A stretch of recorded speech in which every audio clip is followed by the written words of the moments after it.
You know what's surprising? What up? What? That.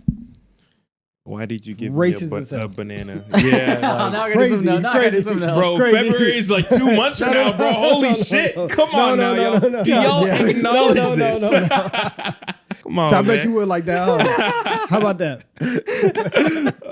Although it is very much on par, I do appreciate this because this will be enough to fuel me later on for our special TikTok time segments. You know what's so surprising? The Phoenix Suns being in the playing range. I mean, not really to me if you were tapping on that prediction episode. You know what else is surprising? James Harden dropping 55 points at age 36 or whatever he is. Dude, he's averaging like 28. That's crazy. There's a whole lot of surprises around the NBA, and today we are going to go through, and each of us have picked 10 out that we want to discuss, things that we did not see coming before this season. We are going to dissect them. We're throwing it back. Whoa. That's crazy. That's crazy. He was bragging. I outbeat his shit. The cranium is crazy. Oh my God.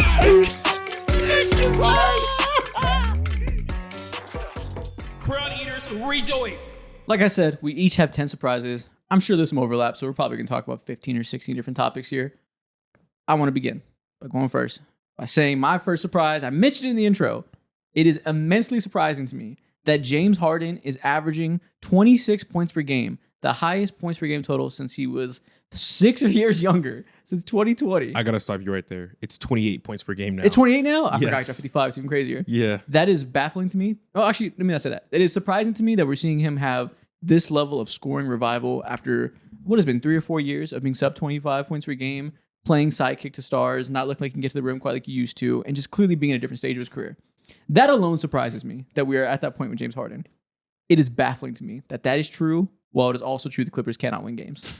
The fact that Harden good, Clipper bad, baffling. Yeah, I agree. I'm happy you started out with that because that was very much the most surprising thing for me so far this year because going back to what you said, he's been doing nothing but game managing, averaging like 16 points a game, clearly like shelving off himself into his old man era basketball.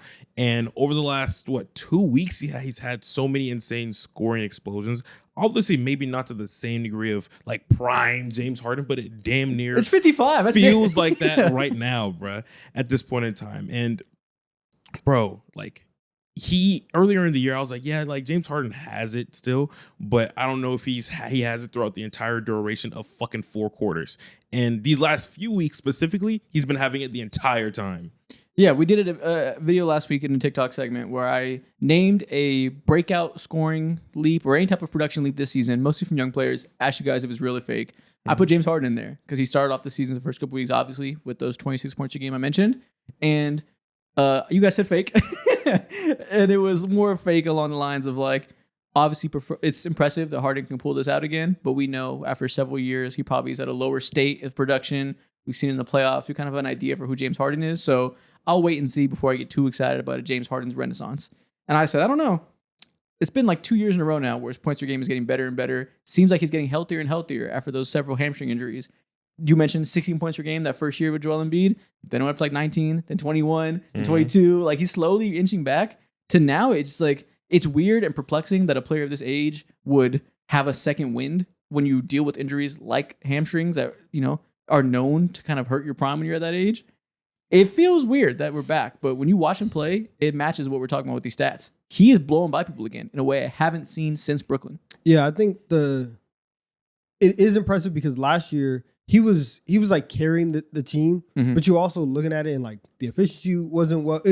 It felt very much like a mid 2000s performance of like I'm carrying this team. Yeah, it was 20 and 10 every night with enough efficiency because you're having to take a lot of shots when you're in your advanced age and you can't create those easy opportunities.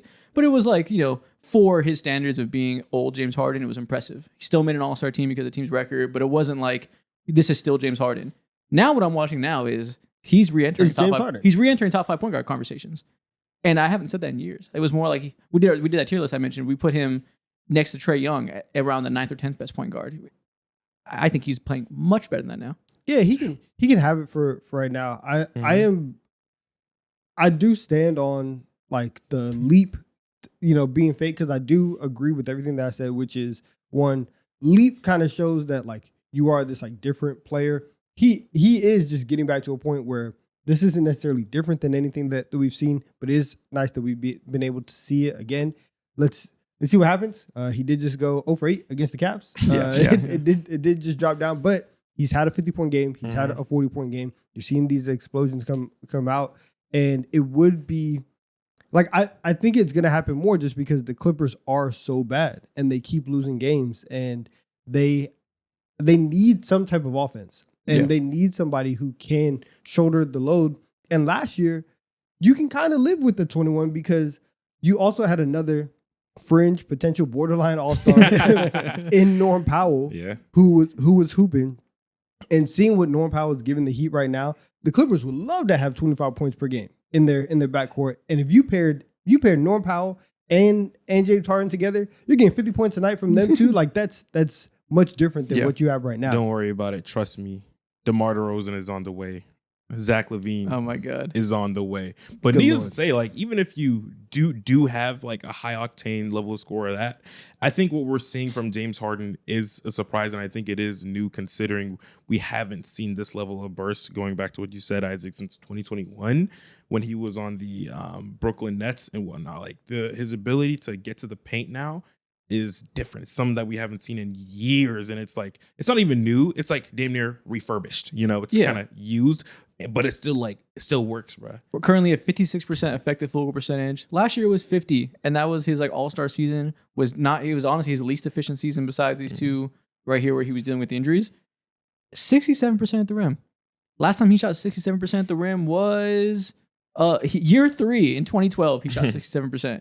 And obviously, we'll count 2017 here, 65% on good volume. So since 2017, he hasn't had a rim scoring season of this caliber. That's crazy. And now it is a small sample size, so maybe that is bound to regress in some form. And maybe it has to do with the opponents he played. I haven't looked at exactly what his schedule is. Maybe there's some weak rim protection teams carried by him dropping 55 against a bad defense. Whatever. It probably will regress to some extent. But it is clear that he looks physically better than he did last year. Wherever that lies, whatever that has to do with their potential playoff performances, whatever that makes you think differently about them if they do somehow get to the play-in tournament, whatever. I don't know for sure yet. I'll need to see more sample sizes before I declare him a new player that I feel better about against playoff defenses. But this is impressive. Yeah. And the other half I mentioned is that it's crazy that he's this good and the team is this bad. Bro. And the Clippers being bad in general is a surprise. Bro. I put them in the 5th seed. Yeah, you're tripping for that. I think you were the highest on them out of all of us. I think I put them like maybe 7th seed, so just into the play-in. But I didn't think they were going to be. You're crazy. I had them 2 games worse. Yeah, I mean, it is true. It is playing worthy. I had the same opinion. I didn't see like Brook Lopez. I knew it was going to be bad, but bro, when he plays, he's overall in the season, he's a net negative 34. That's hilarious. That's disgusting. They lose as the second that Zubac gets off of the court, everything is cooked and they have zero defensive ceiling at all. Even with when he's in there already, like kind of shaky, they've been shaky throughout the entire year.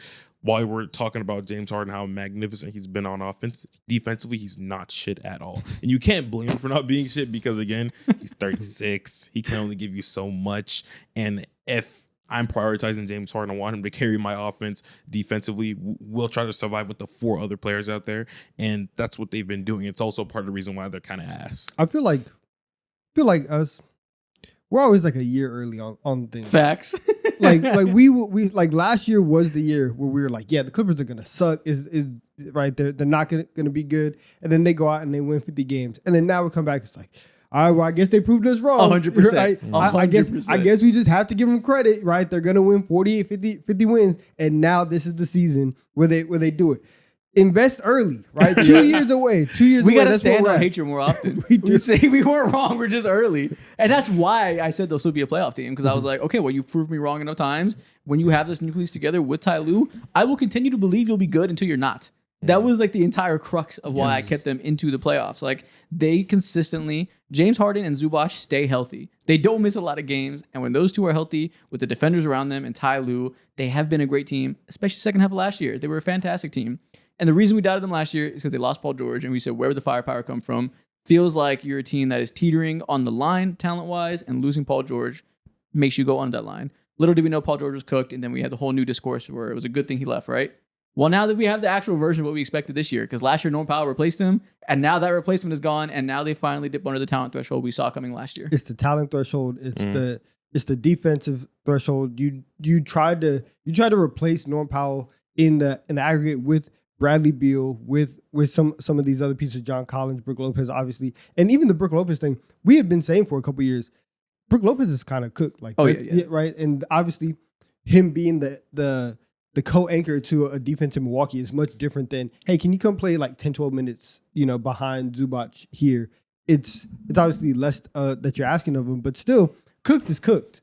And that's what Brook Lopez is right now. You're missing Derrick Jones Jr. Right now, they're the 27th ranked defense in the league. Crazy. And if you don't have that, then everything else that we're trying to build a conversation around the Clippers, that doesn't, none of that works. Yeah. And it's you named every single factor that went wrong. They took a lot of swings and they all missed. The main swing is that we can replace most of what Norm Powell does or Brad Beal. That was a decent bet for the price tag. I didn't hate that. None of us hated that. It was Brad Beal was way overtaxed. He's not worth this $47 million contract. It's going terribly with the Suns. The fit with the scheme and what he does, not a fit at all. Makes more sense next to James Harden, who is a facilitator. Bradley Beal can still be a play finisher, etc. I understand getting the cheaper version there because we can offset that cost with bringing in John Collins, who gives us a power forward size body that we don't have. Maybe can do some small ball 5 stuff and just give us a new version of the team with that 2-for-1 type of addition. Turns out Bradley Beal was absolutely atrocious, and then he got hurt out for the year, but was downright atrocious before that. And now with him being gone, there's zero chance he becomes Norm Powell. And John Collins has been immensely disappointing. He looks more like he did when he was leaving Atlanta, and all we talked about with him was the idea of John Collins being better than John Collins himself. The idea of having a 6'9" guy who can shoot and be mobile enough defensively to play 4 or 5 is cool. He hasn't done any of that well. Yeah, exactly. And I think we're seeing overall like the lack of impact at times for someone like John Collins, which is why he feels like he is not even like a one-way player, but at times like a 0.5 player because there are certain gaps in his game that just like don't connect unless things are perfectly set up for him. And you would think like James Harden, his best years in the league were with Trae Young a couple years ago with the Utah Jazz, who was shooting like 40% from 3. He has someone like James Harden too, who is like arguably one of the best ball handlers the league has ever seen. This should be one of the best years for him. It is not one of the best years for him at all. And go ahead. We're not even talking about Kawhi Leonard. We haven't even mentioned his name. He just came back. Yeah. I think a couple nights ago. Yeah, we don't care about that. He had a good game. It doesn't at this point. It really does not matter if Kawhi is there or not, because ultimately we are going to get to the point where he's going to miss a significant amount of time. He is like the way we talk about Kawhi, same way that we talk about Joel Embiid, which is like, yeah, you can tell yourself in July, we get a healthy Kawhi Leonard, maybe we can make a run, right? He's had moments, he's had games. You remember game 2 against the Nuggets, right? Mm-hmm. One of the best games of his playoff career. And you're just not going to get that. And there was combos that week. I remember we did a hot takes episode of that. People were like, he's still pound for pound one of the best players. I'd rather have him than Shea. It was like peak for peak. Like who is it? And I get that. I get that sentiment across the league with a bunch of different guys, because when you do have those highs, it is very enticing to chase those highs all the time and say, we can get this for 2 months. I get it. I wouldn't. If I'm a Clippers fan, obviously they probably do this. I'm not trusting him at this point. I love the implication you just laid out.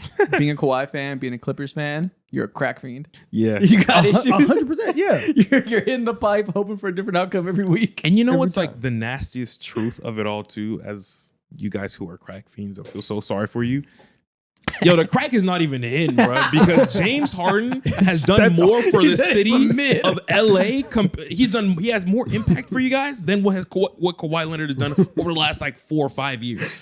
They cut that shit with baby powder. Yes, bro. This singular year is way greater than anything Kawhi has ever done for your city. Yeah, it won't mess you. You can smoke this crack, go about your day. Right? won't feel any different. Shit is not we honestly should have known about the Clippers, and because they are, and listen, kind of feel this way about the Warriors too. Anybody on the extremes of the age, they generally do not work out unless you are the Thunder and you're like, you're one of the youngest teams. It's like a once in a lifetime young team too. Yeah. unless it's that. But generally, if you have teams that are super, super young, you look at Washington, you look at what Charlotte has been for the last couple of years, teams that are 22, 23 years old, those teams aren't doing anything. And then on the other side, you try to get this hodgepodge list of unks together and say, we have all the experience in the world. What happens when your hip breaks down 2 months into, not even 2 months, a week and a month and a half into the season, and Bradley Beal, who you thought was going to be a nice 17 to 18 point per game scorer, you're over here bragging about 40-year-old Chris Paul. We've seen this story that these old teams get together, they try to better in themselves through the regular season and say, in any playoff matchup in a 7-game series, we can out execute you. You need a little bit of both. You got to get there first. Yeah, and seeing how far that they swung into the unction, that should have been the first sign for us to say, maybe the Clippers aren't the same Clippers as they were last year or the year before, and this might have been the tipping point, and we should have been more keen to that. The hard part is we can't really learn anything from this because, like I said, we decided to give them credit because they proved us wrong last year. So only thing we can learn from this is double down. is don't run away from what you thought last year. Is don't let the woke mob yell you down from your positions. Man. Also, no, Brook Lopez is cooked. We had this. I think we had like a 20-minute discussion about Brook Lopez in our center rankings episode because I think I was the lowest on him, and I don't remember which one of you did it. Put him like dumb high. Probably you. You fucking love Brook Lopez. And you're like you too. You both love Brook Lopez. I don't know. But I remember I think he I was had so him. important. He was like barely on my list, if at all. I think if I remember correctly. And I was like, yo, Bucks fans are down bad. Their roster sucks, and they're begging for him to leave. They're so glad he left. Please trust and believe Brook Lopez is mega washed. That's funny. And he's even more washed than I thought. Yeah. So you have really nothing that you can hang your hat on defensively. Right now, this is the best thing that the Clippers could ask for, which is, hey, we still have this brand new stadium. Would you like to come see James Harden drop 25 on your favorite team? Yeah. Maybe. Do you think?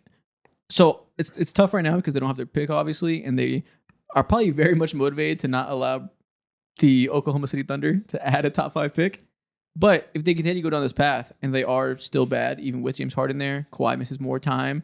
What do they do? Like, is there a sell-off potentially? Like, do they have to retool? Like, no. Yeah, I think for them, honestly. And when I say sell-off, obviously that's within context of, like you said, they have a stadium, they don't have their pick control for years. But like, do you cash in on a James Harden renaissance if he wants to leave potentially? Nah. And if Harden leaves, then you're cooked. Might be up to him what he wants. Where would he want to go exactly at this point? And I think as long as James Harden wants to be there, you should want him to be in a Clippers uniform. Yeah. And they're as bad as the Kings right now. They're as bad as the Mavs. Like it truly is a dire situation. But I think for them, because of the levels of all-inness that they've gone, you honestly have to do what like Miami does, which is every year we're gonna go find somebody mid, and we are going to try and be the most mid team that we can until we reach that point that but our here's picks start the thing. to recoup. The other day, I don't know if it was on a TD3 Live Monday, 4:30 Central Time, every single Monday. I said something along the lines of the Clippers are so fucking ass because of this season because they also don't. It's coming to bite them in the ass. They never have developed any player at all. The only young player who they kept in their system and was able to grow and invest in and nourish and all that is Zubac. He was drafted 2017, 2016 or whatever, and they got him in a heist in that trade versus the Lakers, bro. And they traded from like year 3 too. He wasn't even like. Yeah, he wasn't a project. He's already kind of good. Yeah, exactly. He wasn't a nothing burger at all. But since then, they're not good at the Miami Heat stuff. They're not good at the Memphis Grizzlies stuff at all. They don't find G League players and harness them and develop. And over the last few games, they had this one young player. I forget his name. I think his last name is Simmons. He's good. Will they continue to develop him and like prioritize him? I don't know. I don't think their staff is necessarily in place, and that's never been their focus at all. What I'm hearing is Ty Lue is Steve Kerr. Right, basically, right now, bro, you can't name a singular young player that's come from there at all. We're saying all this stuff. I won't be shocked if they find a way into the play and they turn this around somehow. Of all the terrible teams, okay, fair. Of all the terrible teams right now, like if you tell me this ends with us being baffled because we look up in March and they somehow claw their way back into the 10 seed and like are closer to that playoff caliber team for the second half of the year again, looking much better in the second half, I'm not going to write it off. All they need is Kawhi to be healthy, which is obviously a big question mark. But like if that happens with James Harden at this level, Zubac is playing better after that terrible first week he had. Like they still have a path to competency. Yes. I'm just obviously as the days go by and the hole gets bigger, feeling less and less confident in it. But the Western Conference is weaker than we expected. There's a lot of disappointing teams right now, so it might not be as unfathomable to get to the 9 or 10 seed as we think. And that's what I was gonna say is like right now for the first time in a while, you can get into the play-in with a sub 500 record. Mm-hmm. To your point, they don't have which you also said on TV3 lives. They don't have their own first round pick that has like no stipulations, no swaps, and nothing until 2030. Damn.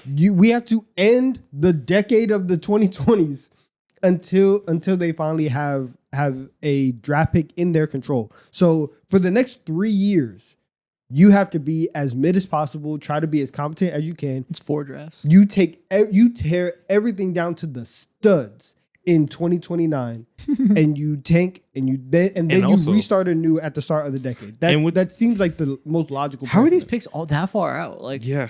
Bro. So how is it even possible? 26. Dude, they have they have no picks in 26. 27 is OKC has the right to swap the pick. Okay. Yes. 26 OKC has the right to swap.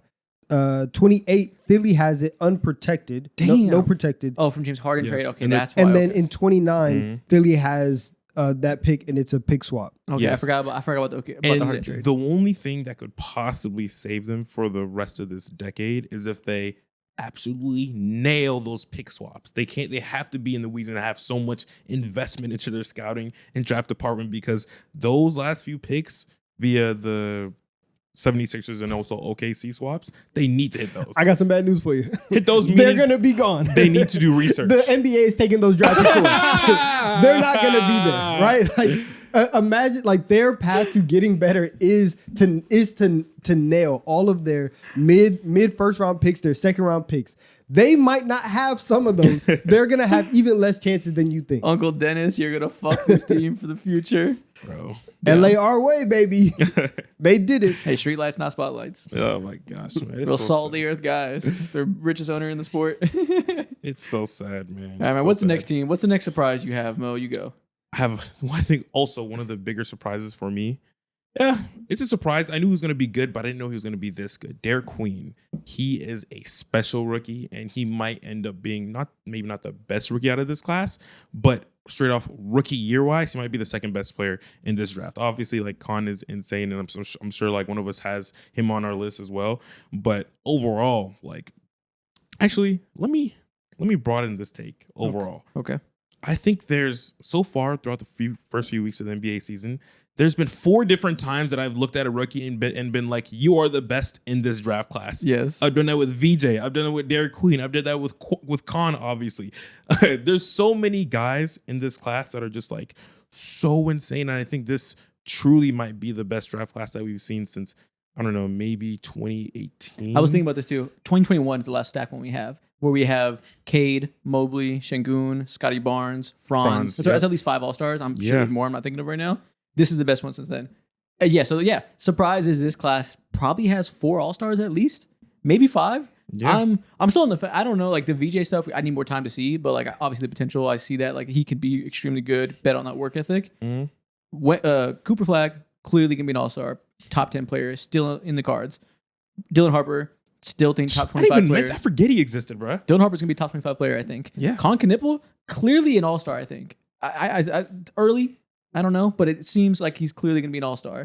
Derik Queen, that archetype is always hard. It can go one of 2 ways, you know? That's why it's so risky. But probably still offensive production is going to be there. He'll probably make an all-star team. Dude, over the last 4 games, he's been averaging 28 and 6 assists per game. And he had a bad game this last one, so I'm sure the numbers are better before that. Yeah, exactly. He is a true offensive hub, and since James Borrego prioritized him and started him and putting the ball more in his hands and just really like making sure he is the face of the franchise currently as we speak, he's been producing at an insane level. The touch, the feel, all that. It's so hard for someone like him who's not defensive slanted at that position to still be like that was a kind spin. Yeah, exactly. That was like a kind way to phrase that. It's hard to like think of ways for him to be one of the best players on the court while also being one of the worst defenders. And he's nailing all those things, and he's top line as a rookie already when it comes to random things like touch on passes and whatnot. His ability to like make quick decisions and put the ball in specific pockets and holes through bounce passes or just like simply threading needles and shit like that. So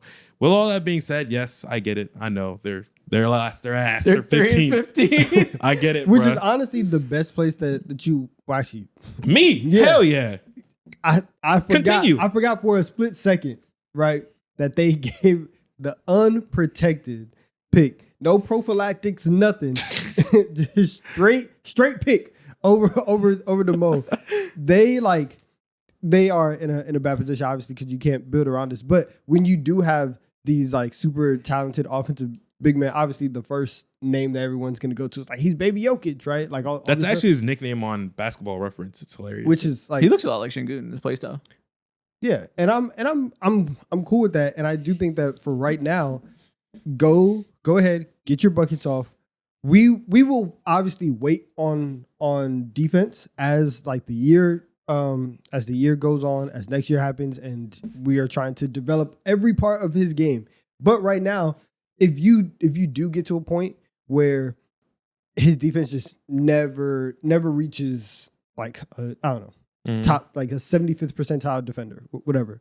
Especially at the position, you still have time to find other archetypes of players to then kind of to insulate him. So getting him all the buckets that he can get, please, because the only way for them to get better, especially out of this, is going to be to do some type of retooling, tear down, right? Even if it's not to the studs, you are going to have to start shipping out some guys to recoup a lot of the talent that you missed out on. So. Hey man, go ahead, do your thing. Go get 25. Go get 26. It's too early as a rookie to care and like really have any opinion on what his defensive ceiling is going to be, especially with that body type and obviously how he's going to get in better shape as the years go on. Who knows where the defensive ceiling will be? He's a smart defender. He has good hands. He's not low IQ as a defender of any way. It's just really just physical limitations, or at least I don't think he projects to be low IQ of a defender. So TBD on that end. Offensively, clearly he has all-star upside from that position. The really only thing is going to be the conversation linked to him with the trade is always going to be in the air. Listen, they're 3-15 right now, 15th in the conference, 11th in the conference is only 5-12. They can get back there pretty easily if they string together a couple good weeks, pass up some of these teams right ahead of them, and they can get to a point where maybe they're giving the Hawks a 10th pick or the 11th pick. Brother. And if that's the case, maybe we can live with it. As long as it's not going to be a top 5 pick, the stigma won't be on him. The stigma won't be on the trade. We just got to pray that we can get Zion healthy, Derik Queen clicking, maybe DeJounte Murray comes back. It's also not up to anybody because the way that the lottery has gone these last couple of years, if it's any indication, you can get up to the play-in and still miss the playoffs, and that pick still find its way, up into the top 6, top 5, all of that. Which is why we say practice over outcome. This was bad practice doing this trade. Maybe they get lucky and the outcome isn't bad and the value proposition works in their favor and Derik Queen is the best player in the deal. Nevertheless, it was bad practice because you're giving the Hawks the opportunity to get blessed with a top 3 pick. Yeah, there's the only 2 ways that this works out is if Derik Queen is so good that it doesn't matter who the Hawks pick, or if the Hawks blow their pick. Like if the Hawks do get a top 5 pick and they end up drafting a bust, then you can go back and say, okay, no. That would be on the Hawks. That would be on the Hawks. They have to hope that they get bad luck and the lottery. It wouldn't be their fault it wouldn't be because of them that they won the trade, but they would win the trade if they drafted a lemon. Still dumb with the way they got there, but either way, it's bad also because the other half of the trade is like, oh shit, yeah, we also have protections to the Milwaukee Bucks draft pick as well. We have swaps to their draft pick as well, and if they're ass, which they're very ass right now since Giannis has been out, that's another whole bite of the apple that we can get as well. Yeah, but at least he might be back. The Pelicans are just fucked. Yeah, the Pelicans they're cooked, and there's no way out of this. But at least they have all their future picks. They still have control of that, and that's like the biggest sigh of relief. They're not like the previous team we talked about. So Derik Queen, surprise all-star potential. Well, sort of. Other half of this, definitely. Before we move on. Sort of. No, I mean, sort of in terms of surprise, because some people liked him. Other half of this, that's also sort of a surprise. Colin Knueppel. We mentioned on the stream. He's on my list. He's on your list. Okay, let's put these 2 together. The surprise here is his draft class is unbelievably stacked. Colin Knueppel is not only the best player on this team, I think Colin Knueppel has true star upside. I think he has more upside than LaMelo Ball might have ever had at this point. Colin Knueppel, everyone's saying he looks like Klay Thompson with more driving ability. That's like the easy new go-to in the same way that like Şengün was always the easy, obvious Baby Jokic because of his play style. I feel the same way everybody else does with Colin Knueppel. I think the rumors are true. This is going to be a guy who might push the boundaries for what we've seen from this type of archetype of sharpshooter that builds off of that. This feels like this might be one of the better ones. Yeah, and I think especially for Charlotte, from a big picture standpoint, even if you really still believe in LaMelo, and you still think that he can get to the superstar outcome, you still have to acknowledge that if he's going to get there, you're still going to have to build your team a certain way. Yeah. To really, really maximize what you do. You're going to have to go the Pacers route. You're going to have to go the Hawks route. And even, yes, the Pacers made the finals. And coming into the year, their success made me honestly believe in the Hawks a little bit more. But it is a very, very thin line that you can walk on. And it's a very small hole that you have to thread in order to build this team around this very creative, bad at defense point guard like LaMelo. And I think that having a guy like Khan, and whether or not you're building around him to have him be the like star center of your team, or hey, we're just gonna rebuild and Khan and Brandon Miller are gonna be there. It's funny because he's white. You feel safer with Khan, right? You really do like the direction that your franchise can go. And that's real with the way that he's playing right now. Yeah, and it's specifically because the way he plays, you feel safe with him because he's not doing anything risky. He's not like causing havoc or trying the most flashy things. Like he's like him and LaMelo, the complete opposite players in every single way imaginable, bro. That goes even deeper than you could think. This guy's dude. He's played the NBA for 3 weeks. He's averaging 20 points per game, 9.1 3-point attempts per game, 65% true shooting. That is bonkers for a rookie. That would be maybe understandable if he was like 23. If he was like, even like Donovan Mitchell, who came into the league, I think he was 21 as a rookie. He was kind of older, but not 4 years. I think he played 3 years in college and immediately became a high-level scorer, but made sense as him being a little more NBA ready body-wise. This guy's doughy. This guy's 19. He's young. He's a young rookie like everybody else. We haven't seen a rookie like this in years, bro. When comparing every single rookie's first year in the league. We haven't. First like a month, one and done? You one and done to this degree, other than Wemby. Did Wemby average 20 on the Wemby averaged like wasn't 21. this efficient. Wemby averaged 21, but obviously it wasn't this efficient. Yeah. But outside of that, like you look at someone like Cade, Paulo, I don't know. That's scary. I don't know. Let me check. Outside of Wemby, it's hard to talk about. I know. There's like Luka, he averaged 18, but he shot like 42% from the field that year. Like, there's no one to talk about at all. I was gonna say, was Paolo that efficient? Paolo still wasn't that efficient. Paolo wasn't that efficient. Paolo averaged 20, but obviously he wasn't close to 65% true shooting. Yeah. Yeah, I don't know the last time we saw a rookie score at this level. It is Donovan Mitchell, I think, who was 21 as a rookie instead of, I don't know if Khan is 19 or 20, but he was a one and done. So as raw as you could hope for a rookie. Yeah. And still was already at this level. He's 20. He's 20, okay. When do you turn 20? In August. Okay, so yeah, young 20, just turned 20. I don't know, maybe this is a situation where he's closer to his ceiling than some other rookies are just because the skill set is so refined and he isn't the athlete that some people are, so he doesn't have to grow into his prime quite as much. Maybe he's just closer to it as a young guy. That happens sometimes.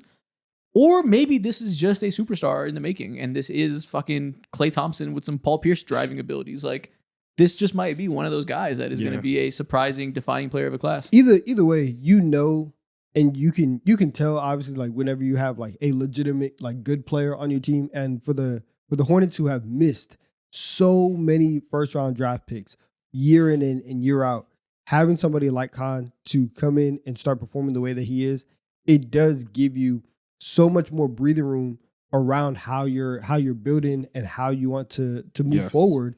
So this is obviously the best thing that could happen to the Hornets in a long, long time.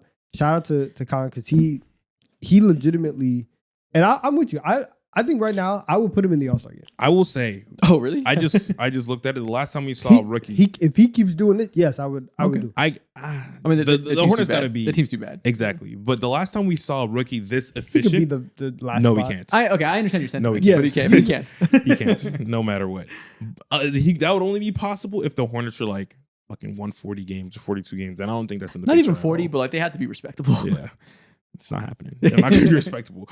But the last time we saw a rookie this efficient was Jason Tatum during his rookie year. And that's even like nerfed a bit because his usage wasn't that high because he was playing behind so many guys within the system. Knueppel, he obviously is playing within the system too, but he is being prioritized. The second that LaMelo went out, the second that Brandon Miller went out within the first 2 games, now he's back now, obviously. Nothing is changing. Like when it comes to priority in terms of who needs to get more spins at the ball, who needs to just be more of a decision maker. Khan is like the face of that right now. What an He's unbelievable insane. guy. He's awesome. And his That's middle name is insane. 2. It's what? 2. Like the number 2? Roman numeral 2. Khan the second Knueppel. 2. Oh man, Khan the second. It's very, very old school. That's cool as hell. I like that. I think he's a king. We got to get him on the show again, man. Yeah, it's medieval. Yeah, so this draft class, man, defined by these two surprises. Dylan Harper doesn't get healthy. Clearly, I think going to be on star trajectory if he reaches his potential. Mm-hmm. We know what Cooper Flag is going to be. Top 12 player in the world at minimum, I believe. Yeah. Great draft class. Yeah. Donovan, what's your next surprise of the season? We have to talk about the Pistons being 15-2. Okay. We have to do it because obviously we talked about Jalen Duren. We talked about his leap. We have before the season.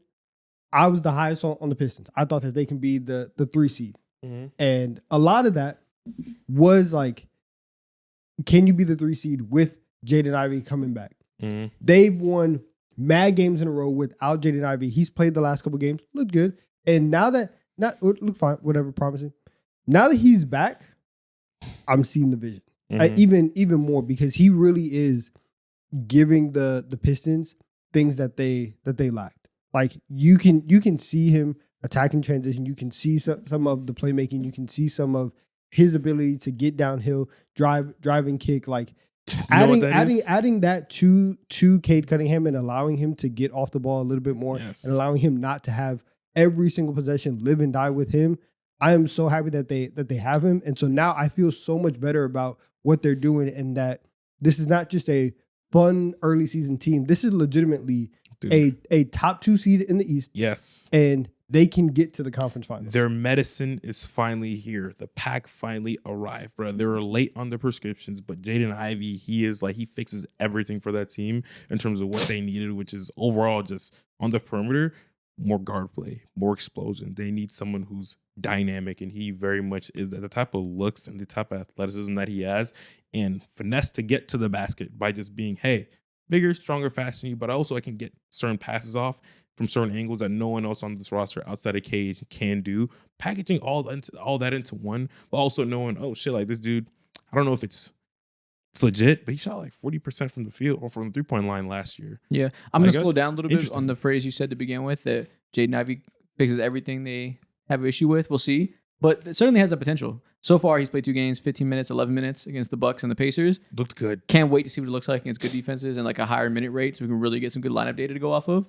But it's definitely exciting. If he can shoot, like you said, don't know if it's real yet, if he can once again shoot 40% from 3 like he did last year, hopefully that opens up the rim game for him and he can finally be the good rib finisher he's supposed to be. You know, thus far in his career, he's been a guy that's like a good driver that can create paint touches, but has never been a good finisher at the rim, which is perplexing for his archetype of player. If that can come together and 3-point shooting is real, you're right. This can be the exact player they have now with Duren. Like that might be one of the most intriguing young big threes if it all comes together for him. I am buying in early. I think he is the solution to everything that we've talked about in terms of the lack of firepower. And that helped a lot because then we don't have to worry about that in a trade market. And they still have an ability to make a trade. It would just be for some kind of maybe a wing or whatever else luxury they could have because they no longer have a glaring deficiency of ball handling and shooting. When they play, it's so funny because the only person who could like really shoot is Duncan Robinson. Yeah. And so you have these lineups where like Cade is gonna play point.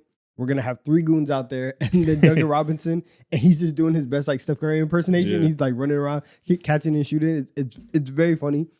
But with Jaden Ivey out there, not only like catch and shoot, specifically like off the dribble self creation threes is so important to what they can do because this year Tobias hasn't been the same level, the same kind of guy, and he's been dealing with injuries and stuff like that. So you're not getting that same consistency from him from that wing perspective.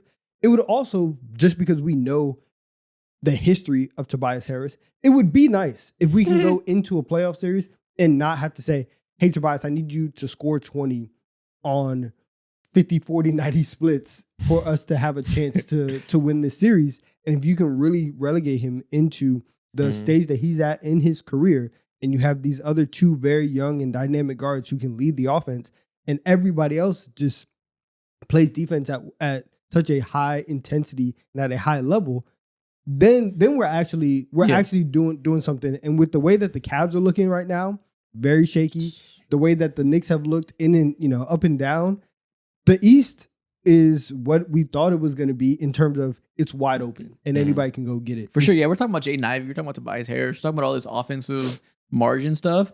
We're not even diving into the fact that they are the second best defense in the NBA by far. OKC is far and away number one. They're a million yards ahead of everybody else. The rest of the pack is obviously a million yards behind OKC. They're 500,000 yards behind Detroit for number two. They are dominating in similar fashion to OKC in that they are a top-flight defensive team led by a lead guard who handles a majority of the offense, obviously in a different way than Shea does. Him and Kate are very different players. But in essence, surrounding this player that is, to some varying degree, this kind of heliocentric style of guard with nonstop defenders, a versatile big man who's improved defensively and gives him some offensive outlet valve, but is really there for defense and the wings that create plays. They're second in forcing turnovers. They're second in rim defense right now. They are doing it in a way that we saw last year is sustainable if you can win on the margins enough. Man, it feels like they can. This got to be every old head's favorite team in the league out of every single team right now, bro. Like, because they play such a old, gritty style of basketball. One insanely talented, gifted passer and ball handler who can score from all three levels. And then you also, of course, the Detroit Pistons, the bad boys or whatever. So they have that mantra going on. And you got Jalen Duren, who has like a really throwback game considering how he's not going to kill you from three. But when it comes to his ball handling, the finesse that he's able to grow, that he's been able to grow and display and beat you in certain ways that would catch you off guard from someone that big moving like that. So throwback. Yeah. I was distracted for you guys are talking.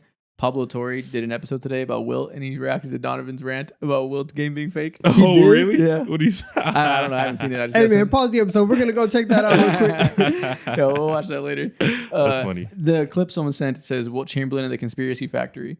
Probably has to do with you thinking Wilt Chamberlain's game is fake, and they're probably like, why do people think this? That's so fucking funny. That clip is hilarious because it's very stupid, but the funniest thing in the world. I've never seen a funnier video in my life. That's actually so funny. I'm so hyped. That's cool. All right, what is the next surprise? I guess it's my turn. Yep. What do I want to do next?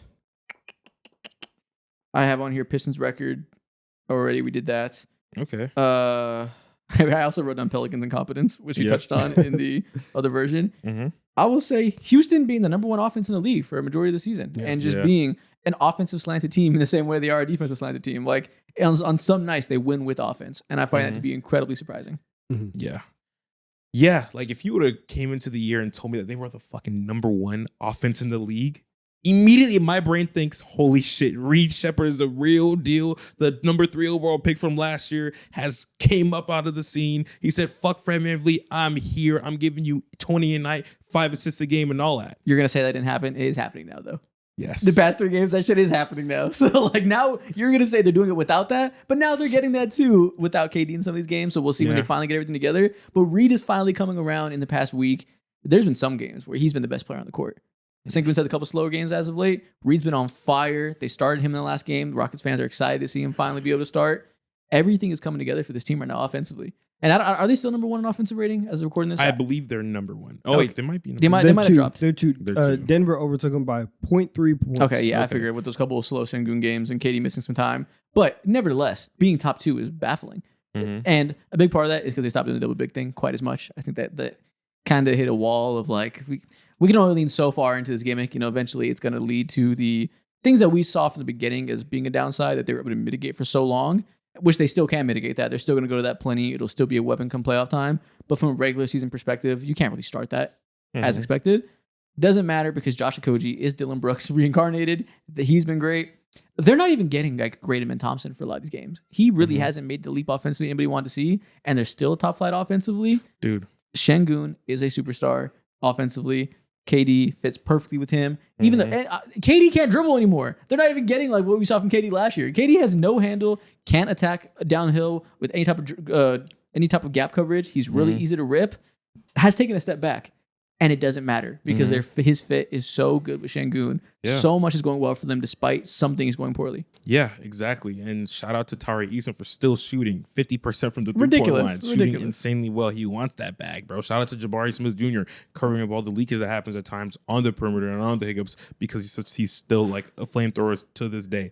Last year, they shot 35% from the 3-point line, and they were, not a good 3-point shooting team at all. This year, they're shooting 42%, bro. That's a 7% increase with just simply adding someone like KD and also role players around them getting better.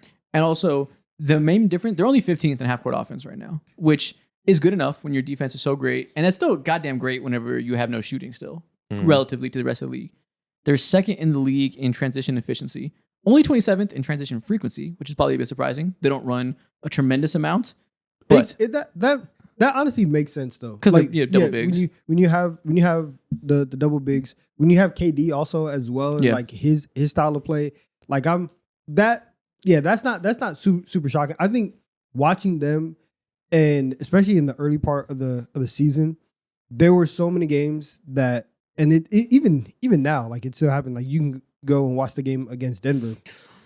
They just turn the ball over so much. Yeah. So much. Like there's just passes going everywhere. People are getting ripped. Like things are not going their way.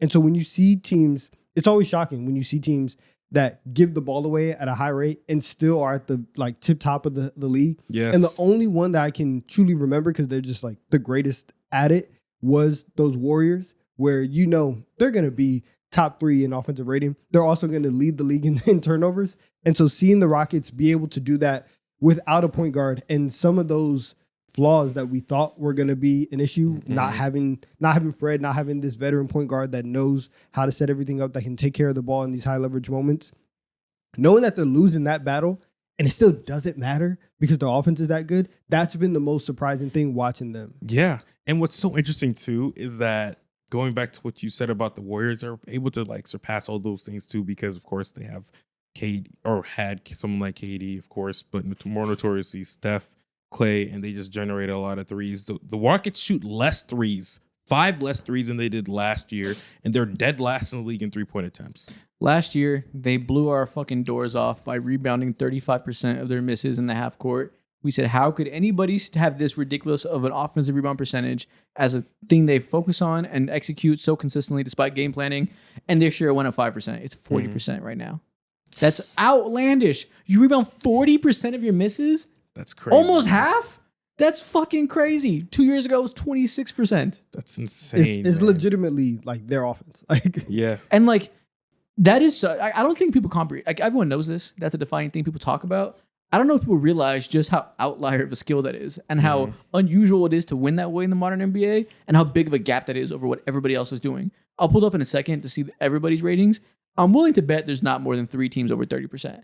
If that. They might be the only one over 30%. Like, that is crazy. Yeah. That is like a team in the 90s shooting 45% from 3. Like, this does not happen. And it would be like them shooting 100 threes a game because they're focusing on crashing so much. And I do think, like, obviously this is a team-wide emphasis thing. Everybody over there is a good rebounder. But I think talking about skill-wide, like niche skills, this is probably one of the more underrated skills for what makes guys stars, what makes guys superstar big men. And I'm not saying Sengun is that, but if you take what he's been doing offensive in the glass and like explode that times 10, that's fucking Nikola Jokic as well. And that's a part of the reason why he's so damn good, because he's gonna get so many bites at the apple. And at times too, it's scary because he don't even need that many bites because he's wildly efficient off the first lick. Okay, I was wrong. There is a lot of teams over 30%, but there's only 2 teams over 35%. I didn't know where that line was, what elite was. There's 2 teams over 35%. We have Houston at 1. Portland is also in the same type of game here. They currently have 36% offensive rebound percentage, and 34% for Detroit, who is also playing that smash mouth. Phoenix at 33%. Shout out Mark Williams. Yeah, the interesting part. He's so good. The interesting part about it is that, and shout out to James Harden. This is now twice in the last decade, in the last 10 years, that the Rockets have been on the forefront of offensive trends, because obviously the Rockets and their 3-ball, their money ball, you're doing that. If you go last year, there were 8 teams above 30% in terms of offensive rebounding percentage in the half court. This year, in terms of 30%, that number's grown to like 11, because you see teams trying to copy and just trying not only trying to copy, but just trying to match whatever they're doing. And so with the Rockets and their success offensively, and then with the Thunder, and then winning a championship with Chet and Hartenstein, the Knicks their only viable option to be a good defensive team, even with what the Timberwolves did a couple years ago. You've seen teams try to really dial back in on playing two traditional bigs or just playing two bigs at a time. And so this is the new margin of where we can win at. Like if you can win the 3-point battle, or if you can offensive rebound your own misses and keep the ball on your side of the floor, that's what teams are trying to do right now. And so I don't even know if it's new necessarily, because if you even think about it, I think it's been like unappreciated. Some of the things that led to throwback like the 2015, 2016 Cavs to be so damn good is because Tristan Thompson got paid him millions of dollars because he was specifically one of the best in the league at offensive rebounding. That's why he was around for such a long time, and that's what gave them a chance against the all-time team in the Golden State Warriors. And we're just seeing it like, we're actually like noticing it as like one of the more important or one of the more underappreciated and important like skills in the NBA. Yeah, so it's been there. Because you see teams make the choice in what they want to do. Like, do you want to be a team that crashes the boards, or do you want to be a team that is saying, you know, we'll kind of give you that, we'll concede that a little bit, and now we're going to get back in transition and play transition defense. If you can figure out a way, one, to do both, obviously, like that's awesome. But if you're gonna pick one, let's go all in, and let's be on the side of we're gonna keep having the ball in our possession, and it's not only like just getting offensive rebounds to get a layup right back at the rim. Mm-hmm. We can get these offensive rebounds, immediately turn around. Everybody's out of position. I can spray right back out to a three and get that. So it makes sense why the Rockets are prioritizing it, especially if you have KD standing there. Reed Shepherd is now hooping, and you can do all of those things. Ime Udoka is one of the best coaches in the league, man. Still to this day. That's fair. I have one more that we'll breeze by because we talked about this at length as of late. But this is definitely a surprise to me. And I'm a bit mad about it. Okay. We interviewed Tyrese Maxey. Yes, we did. What was that? 4 months ago? Was that during the summer? Yeah. I can't remember the timeline. When was that? It was in July, I think. We interviewed Tyrese Maxey in July. We sat down with him in a great conversation. He didn't tell us that he was about to become a top 12 player in the world. Why didn't he give us forewarning that he's going to become a goddamn superstar? Yeah. Why did he give us an inkling that he planned on becoming one of the best shooters and scorers in the NBA this year? That would have been real good to know. We could have been headed some things. We could have made some money off that. You can't let him know your next move. You can't. I could have bet the overs on him for the first week of the game. Nobody. I could have made a fortune. Yeah, he couldn't tell us that then. Yeah, you're right. Let me not get Tyrese Maxey got up. He knew, but he's like, I can't tell anybody. Let me not ruin his life. Come on, man. Tyrese Maxey is now a superstar. And that is at least somewhat surprising. Obviously, he was already a very good player, but he was a very good player with like an understanding of his role he's played next to Joel Embiid, how he's grown from promising young player drafted in the late first round to, oh, thank God we have this guy because the Ben Simmons thing didn't work. And he's our new supportive guard next to Joel Embiid. He's flourishing as the years go on when Joel Embiid is one of the best players in the world. Tyrese gets better and better, gets playoff moments, continues to grow into a skill set, but is viewed as like one of the more elite second option sidekicks to a big man. That's kind of been the framework. Last couple of years as Joel Embiid has struggled, there's been some growing pains where he has to learn this new world he's operating in, where he's going to be the primary scoring option and dealing with that defensive attention he gets, whether or not that has anything to do with his skill set. It was just a growth into a new era, right? He's fully grown into that now. He has no issue handling this type of usage. He looks to me like he's on the same level as Donovan Mitchell now. How do you feel? The only question that I would ask you about it is, how do you feel about 40 minutes a night? That's a lot. I mean, ridiculous, obviously. That's not sustainable. That's the only thing. Outside of that, hey, man, do you. You know what I'm saying? Yeah. You can do whatever you want. You have all the opportunity in the world. And even whenever you are looking at it from like per 36 or you try to adjust it for the minutes or for the possessions, it's still clear he's better, right? This is not just a pure volume thing with him. And I think it was interesting talking to him, because when we were interviewing him and when we were prepping for it, we're like, it is crazy. He's the vet now. Yeah. Right. And he really is in this different era of his career where he's been the sidekick, like you said, to Joel Embiid, to James Harden. And now you have to come in here. You have to lead training camp. Yeah. You have to be the main one. Like you are the guy at this point. And seeing him instantly just take advantage of that opportunity to where he's scoring 30 a night That's ridiculous. One of the best scorers in the league, 41% from 3, 51% from 2, 12 threes a game. But also, look at this playmaking category here on Data Baller. He currently only has a passing turnover on 9% of his passes. That's not bad at all, 79th percentile. 3.5 rim assists a game, 78th percentile. He's legitimately improving as a passer. And he was never like a black hole, but he was a combo guard. He was a guy that I wouldn't classify as like an above average playmaker for the position, for the usage, Like he was like, that was fine. Like he was like Jamal Murray or something where like he can execute a play, keep the ball moving, but he's not Trae Young. He's not John Morant as a passer. That wasn't a defining strength. The playmaking has gotten more and more impressive this year. It looks like he's learning from this new role he's in and getting better at it as the time goes on. It's so hard in the league. We've talked about it before to make like you're a cool all-star, traditional all-star, perennial all-star, whatever, to go from there to becoming damn near like a top 10 player. He improved across all feats of the game. He's a much better 3-point shooter than he was last year. Last year, he took 9 threes a game. Only difference between then, he went from shooting nine still. He was shooting 33% last year. This year, he's shooting on 9 attempts, 41% from 3-point line, bro. He's also getting to the line more compared to what he was doing last year as well. He's also finishing more at the rim compared to what he was doing last year as well. He's just an all-around better player. And year by year, we all have there's always like certain all-star level players who we see and feel and kind of want them to be like the next star. In the mid-2000s or early 2010s, it was someone like Paul George. Everyone sees him like, oh my God, this guy's looking LeBron in the eye, taking the Heat to a tough 6 games or whatever it is. Obviously, things happen in his career and he flatlined and he kind of reached his ceiling as like an all-star level guy. We see this happen time and time again. And I think this is one of the few rare instances where he is, I'm not going to say he's experiencing what someone like Shea's doing or whatever, in which he like broke that ceiling. But it's feeling like that right now in terms of, there's a leap here, and he's clearly different from the normal group or normal crop of all-stars that we like to sneak him into. It's feeling like the first Shea leap. Shea made about 3 leaps since then, and now is one of the greatest players of all time. But it's feeling like the first Shea leap where he went from like promised young guy that can maybe be in all-star conversations to, this is an all-NBA level player. Like, look at these numbers. 7 free throws a game. 7 free throws a game is obviously great.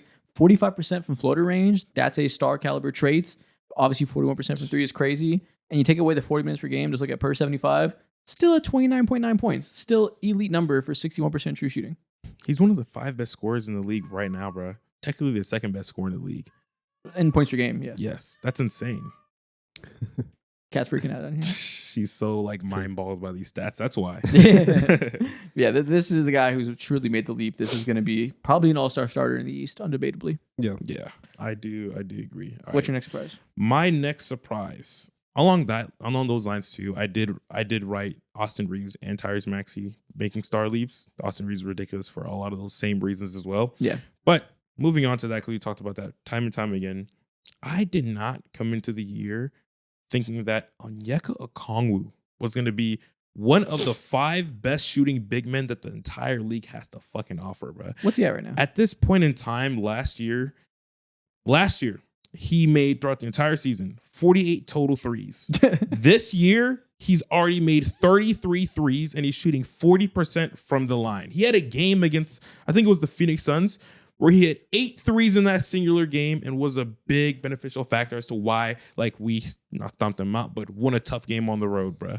The Hawks this year has had already, like, their schedule was kind of wonky. They played, I think they're tied up with maybe the Warriors in terms of who played the most games so far this year, and he played a lot of away games as well. And his shooting and that leap and that just like that thing that we've been waiting for, that lever in his game that we've been waiting for, that he's been trying to grow over the last 2-3 seasons, is finally here. And now I look at him, I'm like, yeah, bro, like you are not my franchise center, but you are the center for my team for the next 5 years, because you have clearly like showed a skill. By the way.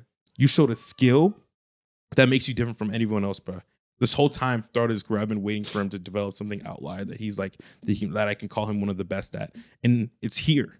That's the way to phrase it. We've been thinking about it like, he's obviously, you're a Hawks fan, so we talk about him a fair amount, probably more than any other podcast. And like every time you will learn about Onyeka Okungwu here. Yeah, you had years where you were like, I love Onyeka Okungwu, waiting for the breakout. And I'm like, well, I don't love Onyeka Okungwu. I'm not a Hawks fan. I don't really care about the trajectory. When is he going to be good at something, like in a particular fashion?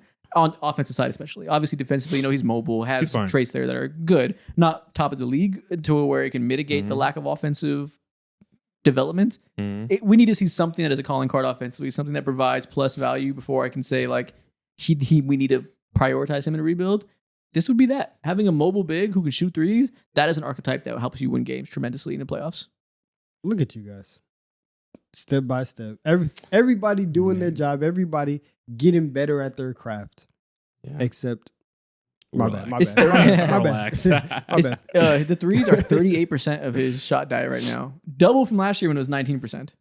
It's an emphasis, and he truly got better at it, bro. Now, I will say only 37% of his shots come at the rim, which is downright terrible, but there needs to be a medium there. This is why this is actually the least efficient year of his career in terms of effective field goal percentage. I wonder why the dictator is out right now. The dictator does great things. Sometimes the dictator's offense is what needs to happen, whether you fucking like it or not. Junior, you're right. The dictator is needed for Onyeka specifically. He needs a dictator bad. Shout out Nickeil Alexander-Walker. Has been a bucket. He's not setting up these lobs for Onyeka. Dude. He said, listen, I mean, everybody has, some things that are good about him. every dictator is not all bad. I mean, there are philosophies that might be true. So let me tell you about Maoism. If you look at him just as a leader, like he mobilized people. With a battle strategy. He appealed to people. Mobilizing a voter base. But yeah, obviously, he is the biggest benefactor to Trae Young. And listen, you might lose more games when you have Trae Young, but Onyeka will get more lob dunks. So hopefully, if that can be clicking and he can be feeding off of that while shooting the threes, we can see a special season. Yeah. That is true. Yeah. All right. A or B? A. All right. I am shocked. What if I said B? You don't care? No, I don't care. You should have said B faster. I am shocked that Portland sucks on defense right now. I'm shocked. I think that I thought that they had a chance to be a legitimate like top 8 team, and now it looks like they're going to be fighting for the play. They're 9, but like they're 8 and 10. They look like they're going to be tracked to be under 500. I thought that they were going to be able to take a little bit more of a leap forward this year. And last year they finished the year like post January 1. They were one of the best defenses in the league, and this year right now they are one of the worst defenses in the league. They are 21st in defense. I did not see that coming. I thought that their entire, the idea of the Portland Trailblazers started and stopped with their defense, and that is not the case right now. So, yeah, I'm very surprised by that. I wasn't even aware the defense was this bad now. I overlooked Portland in their defensive conversations. I was not aware this whatsoever. They were top 5. They were a top 5 defense in the second half of last season, and We've mentioned it before, but we haven't really talked about it. Like Blazers fans are upset because they are very, very mad at too many cameras. And that I have seen. He is too many cameras right now. You're absolutely correct. They're like, listen, shout out to you. We know you've been in the lab trying to get these buckets off. You need to lock in and play some defense. They're currently 14th in the league in rim field goal percentage at 66.5, which is fine. But they are 25th in effective field goal percentage given up. That's because they are food from every other spot on the court. 26th in short mid-range, 27th in long mid-range, 22nd from 3. They are getting lit up in every jump shooting area. Yo, Tiago Split is over there playing Fruit Ninja lineups, bro. What is he doing, bro? Yeah, 25th overall in efficiency given up. And I got to look more into it. See, I'm sure they're losing the turnover battle and stuff too. But yeah, just getting lit up across the field. Yeah, it's hard. Now they're like you're right. They're the ninth best team in the West right now, at least according to the standings or whatever. But I want to have an argument against this, but I can't because I'm like, oh shit, like Drew Holiday, he hasn't been back, he hasn't been playing. He's been out these last few games, but even then, bro, like they got 118 dropped on them, 119, 114, 134. 123. They're one of the worst defenses that the league has to fucking offer, bro. It's sad and it's weird. And I gotta look into that. Yeah, I think weird is the best word because you look up and down the roster and you have guys who, even if they're not like even Drew Holiday at this age, Drew Holiday is never going to be a bad defender in his life. He's missed a lot of games as of late, and so. But he's not. I mean, it's been even when he was there, it didn't matter. It's been a season-long thing of them not being like a top 5 defense. But you've had like he's not going to be bad. Obviously, Tamani Kamara was a guy that people were putting on all defense last year. You have pieces across your team. That'll do it. They're 8th worst in turnovers. They turn the ball over a lot. Denny's their lead playmaker, high turnover player, and they're 25th in transition defense efficiency. That's a pretty bad combination. You turn over a lot, you don't get back very well. That'll do it. That's terrible. That'll do it. And so I am just shocked that it's been like this to start the year. Yeah. Hopefully, if they're able to turn it around, which I have no reason to believe why they wouldn't necessarily, but if they do, they're right at tracking in terms of where I had them in my predictions list. My next surprise of the season, which I will let Donovan ISO on because I don't have a real opinion on it. I'm passively observing and noticing this, and it's the opposite of what I expected, and that is Karl Anthony Towns having the worst scoring year of his prime, pretty much playing like ass.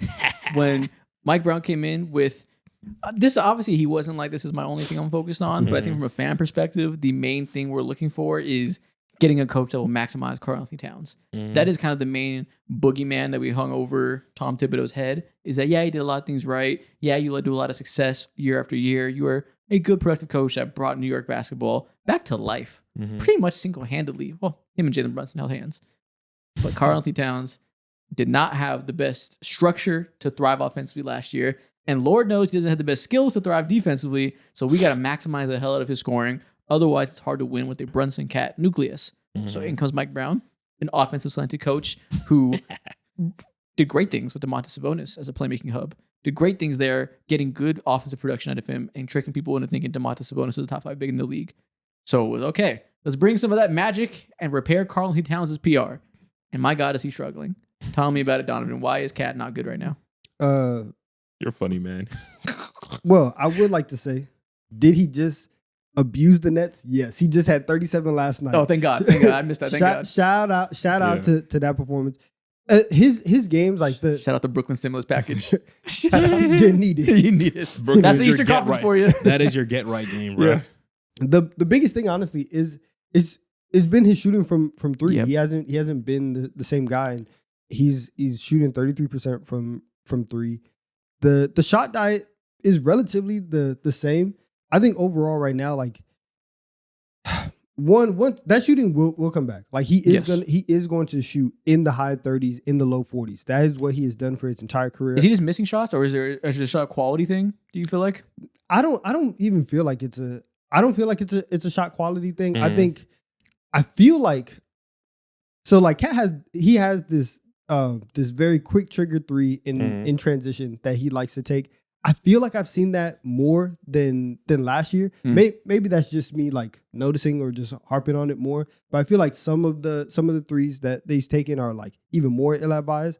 But honestly, a lot of times I'm just like, dang, like he's just missing shots. Yeah. And I do think that eventually once those start to drop, everything will be good because he does look a little bit more aggressive getting to the basket. He does feel, at least offensively, a little bit more physical than what he was last year. That's interesting because obviously the 3-point shot, 33%, down from 42 the past 2 years, been close to 40s or above 40 his entire career. That will bounce back, right? He's not going to shoot 33% for the rest of the year. But if you look at the top here, rim, short, mid are these first two categories on the left. The worst of his career by a wide margin from the inside the arc stuff too. There's been it's games crazy. There's been games where he's like forced it. Yeah. And it's been like that's what I think it is. That makes sense. Overall, I think it's just decision making and getting used to the rhythm of a Mike Brown led offense. I see that he's like actively trying to get more teammates involved, maybe to a degree where it's leading to being reckless. The other day, I saw him throw a lob to Yabusele, bro. Like Gershon Yabusele catching lobs, the most like ground bound player. And I say that while he did like posterize and get LeBron on his back. But you know what I mean? Like that's just something that you shouldn't be doing at all. I think he's just finding his ways and figuring out a good rhythm to this offense right now. Yeah, he will get back to being the offensive player that we've known him to be. But in the third and offense too. But and you're that word reckless is the best word because when Cat is at his worst, that is what we're looking at. Yeah. We're looking at somebody who takes just bad threes, quick trigger threes. Like there's been so many times, even if it's not the pull-up three in transition, you'll see him take threes on the wing with like 20 seconds left on the shot clock. And you'll live with it sometimes because it's like, all right, for your career, you shot 40% from there. Other times, like we didn't really need that. And so seeing him barrel into the basket, I will say sometimes he's not. I feel like his whistle sometimes is a little bad, but it's kind of fair because a lot of times he's going downhill. He's out of control. So you can't get the benefit of that whistle when you're flopping around and doing all this stuff. It is gonna take time, but for everybody else in this offense, hey man, we're doing good, and it'll work out. It'll be fine. But yeah, it hasn't been the best start for Cat, but I do think things will normalize. Yeah, you would have to assume so, right? At this age, when you're not at a point where there's any reason to believe a physical fall off is there, you have so many years where you've literally never been an inefficient big since you stepped into the league. Mm-hmm. You're honestly, across modern NBA history, one of the most consistent scoring bigs you've ever seen. Mm-hmm. If we can do a lot of flaws with your game, scoring from the field consistently has never been a flaw. Hard to assume that'd be the case now. So it's really a matter of time, it feels like. But this is 16 games. It's worth noticing. Hopefully that Brooklyn game can get him going on track. Yeah. He's had a couple of good games against Brooklyn. Like naturally, the last time he played Brooklyn, he was 0 for 2 from 3, still had 28. Naturally, he's just gonna feast against them. Let's play them every game. Yeah. And what's the next 5 games looking like? Do we have a get right schedule coming up soon? What is the Knicks schedule? Knicks, I'll pull it up right here on the screen. Who are the stinkers? Yeah, do we have more stinkers to go up against next? And you know what? Yes, we do. We have the Hornets tomorrow. Great get right game. We have the Bucks on Black Friday. Probably no Giannis. No Giannis, get right game. Raptors, that's gonna be hard. They're defending at an incredible level right now. That's gonna be interesting. And then Celtics, which obviously always well coached, but they don't have bigs. So, but still, weirdly enough, they're one of the best rim defenses in the league. Still, and then the Hornets and the Jazz at home. Thing. We're back, baby. Yeah. We're about to start cooking. There's a couple teams in the middle. The Celtics and Raptors will make you work for it. Even the Bucks to some extent will too. But this 6-game stretch should be a get right stretch for Cat, hopefully. Yeah, I agree. Yeah. What's the next surprise? My next surprise. I can't believe out of this is our 3rd year podcasting. Mm-hmm. Correct. 3rd year podcasting. I'm saying this, but it's only been 2 games. The Keegan Murray leap might be fucking here, bruh. 2 games? Keegan fuck the tank Murray, bruh. He looks incredibly different this year. Yes, it's been 2 games. It's been 2 games, but the 2 games that he's played, it's with a different level of just like aggression, you know? And in the post games, he's like, damn, he's tough, brother. Ask me if I watched those 2 games, brother. I have not. I'm not watching. Sabonis isn't playing right now, right? No, he's I'm not watching the Kings without Sabonis. Yeah, I'm not doing it. He's out with a torn meniscus for like a month, damn near a month and a half or so. Okay, so I will have to watch him without Sabonis at some point. But this week I have not. So tell me what Keegan Murray's look like. Keegan Murray, again, if you guys are watching a TD3 Monday, 4 p.m. Central Time, 4:30 Central Time, Isaac, you said that why not go ahead and trade everyone, including fucking Keegan Murray? And I think right now with Keegan Murray, what he displayed for these 2 specific games, he's playing like he's giving the Kings front office fake hope. He looks like an untouchable piece. Fake hope? Yeah, I think he's a truly untouchable piece. What he's doing defensively is remarkable, but offensively, they're night and day with him there because he is like the all-around player that they need in terms of someone who can score at all 3 levels. And seeing how, brother, I get it, brother. How you guys are laughing right now? No, we're not laughing at you. I know. I pulled up the numbers and I was looking at it just to see. I saw rim field goal percentage 100%, and I ran over it. He was giving Rudy Gobert fucking buckets, bro. He had post fake turnarounds. Mike Brown, you're not an idiot. I see what you were talking about. You guys remember like 2 years ago, you were saying, yeah, man, in order for us to go ahead and like turn the key. 5 attempts. Brother, he gave, Rudy Gobert was fighting for his life. He was fighting for his life, bro. Post fade from Keegan Murray. Mike Brown, I see the fucking vision now, bro. Fighting for his life is 5 attempts in 2 games. So who's fighting for his life on what? Is that either 2 or 3 plays? Brother, he was getting to the rim aggressively. And also on top of that, too, I think so far he's taken 5 free throws as well throughout between these last 2 games, too. So it's not necessarily having my case out. Hasn't got the call just yet. But I'm telling you, be on the fucking watch. No, I believe it. That's cool. I hope he has a good breakout season. We've been waiting for it for 2 years. He got fouled once, got an and 1. Yeah. And then got fouled once in another game. Yeah, and he yelled, and I was like, oh, you got me. You sold me, bro. He got me, bro. But I think the leap is here. I think that the Kings aren't going to be as terrible or as disastrous, which is sad for us because we want to sell them. We want them to sell everything off, but they're not going to be as bad. You lost. Hold on. I believe you that Keegan Murray will, these 2 games you saw, I believe you that he might look better and is going to have a good breakout season, hopefully. I will not believe you that you're buying in on the Kings not being a disaster. No, they're a disaster still. I did not say they were not a disaster. Okay. I think not they're as much as a not as much as a disaster. What does that mean? They're the 12 seed instead of 15? too much. Oh, okay, 13 Let's say seed. 13. Let's say 13. Let's say 13, bro. No, shout out Keegan Murray. I hope he continues this. Yeah. Obviously, Lord knows they need a spark. They need some type of progression from, promising rookie year. Past 2 years, he's improved as a rim scorer, but the shot hasn't come along. The handle hasn't come along too much that people kind of like stagnated the expectations, which are probably just to where they should have been as an older prospect. Remember, after the rookie year, he was kind of the face of, listen, man, take older prospects high. Clearly, Keegan Murray is going to keep continuing to get better. Then that kind of slowed down. That conversation kind of fizzled out. Yeah. It would be cool to see him finally have that moment. Yeah. I remember we expected the Kings to be better 2 years ago or whatever, and they kind of stagnated. And Mike Brown was like, we didn't have any offseason addition. The addition is Keegan Murray and his growth and development. And we're just laughing in all their faces, bro. That's fair. Cool. Right. Good stuff. Yeah, good stuff in Sacramento. I'm gonna trust you on that one. The 5 attempts killed me. Yeah. I just hovered over it and popped up the 5. 100%, bro. DeMar said this is his team. Crazy work, bro. It's got to be somebody's All right, team. DeMar. I guess So somebody's got to want it. It's not Malik Monk's team, I'll tell you that. Let's see. Oh, let's talk about somebody that, along those lines, we thought was going to be a disaster and not a complete disaster. The Phoenix Suns. Mm-hmm. Actually pretty competent. Yeah. Top 10 in defense right now. And also, they're getting buckets from Dylan Brooks. How many buckets? Endless. Endless. Now, when I first looked at their defense, right now, they are 10. Mm-hmm. They got clapped last night by the Houston Rockets, right? That normal. number did go down. Yeah. However, prior to the Rockets game, they were top 8. They have been hooping. They have been buying in on the defensive side of the ball. And Dylan Brooks, since he came back he missed a couple games because of injury, but after that, he's getting buckets. He's scored 30. He had 29 last night. He's averaging 22 points over his. Dude, he's taking 17 shots a game. And bro. That's crazy. That's fucking ridiculous. He's taking 17 shots a game. He's averaging the most points he's ever scored in a career. He's being the most efficient that he's ever been from the field overall.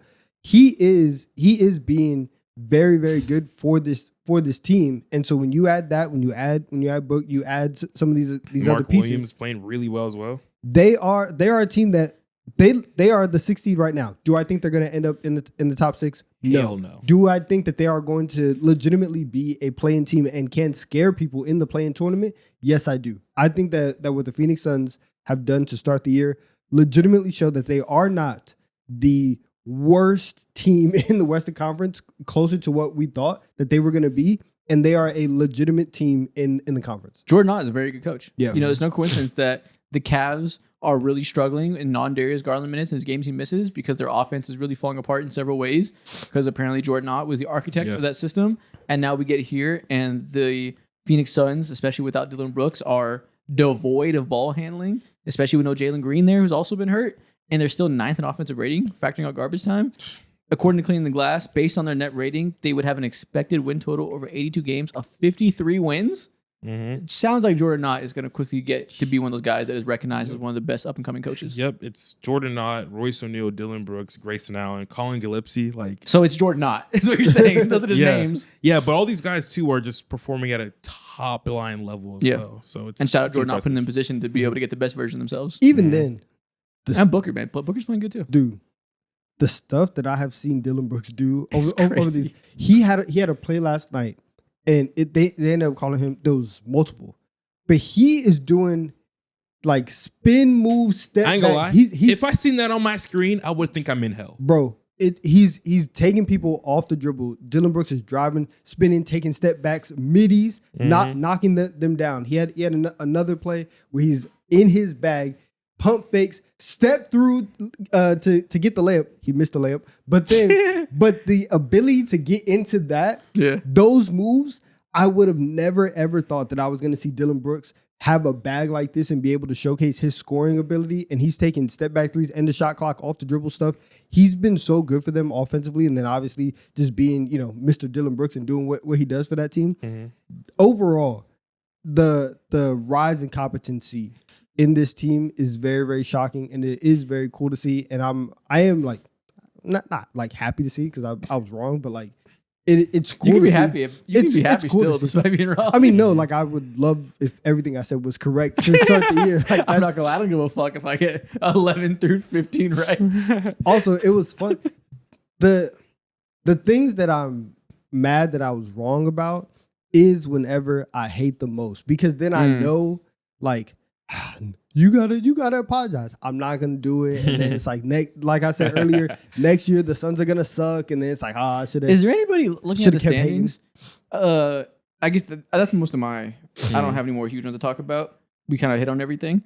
Keontae George, I think shooting well. Yeah, like he's shooting well from everywhere except for three. But but that's gonna turn around because I think he's been known to be a good 3-point shooter. He's been all right. At least last 2 years before this season. Yeah, but I think like seeing him and seeing some of the buckets that he's been able to get, and there's been times throughout this Jazz rebuild where we've been looking at Keontae George, or we've been looking at just their point guard rotation in general, and keep saying the point guard of the future is not on this team.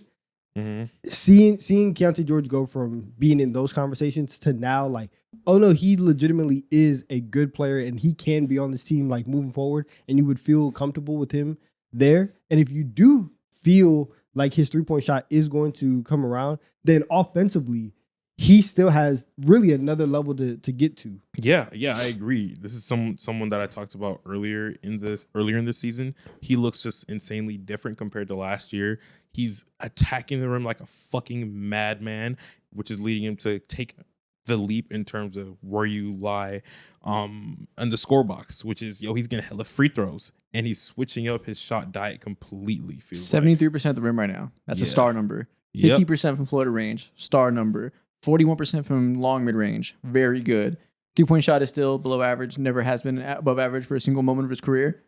But except for corner threes last year. He was sniper on 74 attempts last year. But non-corner threes, he's been 32% every year of his career. Probably just not going to be something that's in his game ever. But if he can be an effective inside the arc scorer like this, with the spacing they have and all that motion, that is an interesting player for their core. As long as he hovers around like 34% or whatever, you're not a black hole on offense, and that's all that matters at the end of the day. Well, should get back up there for the first time. He shot like 34 last year, so he'll be all right. Killing him from the corners. Yeah, which is good. Right. But above the R3 for elite ball handler, I definitely want to see that get as well the league average. Which isn't it crazy that 34 is like below league average now, like pretty meaningfully. Yeah, league average is like 36.5. Is that? I thought it was 30. Yeah, I guess so. Yeah, everything's going up. This fucking inflation of efficiency keeps going up year by year. I was thinking the same thing while I was watching. While I was looking at Dylan Brooks stats. I was like, Dylan Brooks is averaging 22 a game, and like again, he's been hooping, but like, damn, that's crazy. Yeah, we need to bring the league back from. You can see league averages on cleaning the glass right now. League average from 3. Oh no, that's frequency. I was going to say what? Okay, 36% flat right now is league average. Wow. Which interesting. Let's look at every formation right here. 36% league average from 3. From the corner is 37.7%. Wow. That's crazy. On average, teams are shooting 37.7% from the corners. Yeah. That's berserk. League average effective field goal percentage is 54.4. Yeah. Good stuff. I only had 2 more surprises. One of them kind of irrelevant, but it's worth noticing right now for at least the next 3 weeks. Peyton Watson. He's shooting 40% from 3 this season. Now, that number is highly fake. I don't think it's going to do that because for the first 13 games of the year, he shot 5 and 19 from 3. And over the last, I think it's been 4 games, he's shooting 50% from 3. He's hit like 19 out of some crazy number, but it's insane. And I think now that Aaron Gordon is injured and also Christian Braun's injured too, this is his time and his moment to like feast as a role player. And I feel like these last 4 games specifically that I've seen him play, he has a different level of confidence whenever Nikola Jokic dishes off those dimes, those all-time dimes that we see. and I feel like the energy from him to like actually make these buckets and the confidence for him to make these buckets, and he's doing so. So that's worth noting. My last surprise, the newest, greatest nickname in the NBA. 18-8 man. Yeah. Oh, we should definitely talk about that. Ooh, man.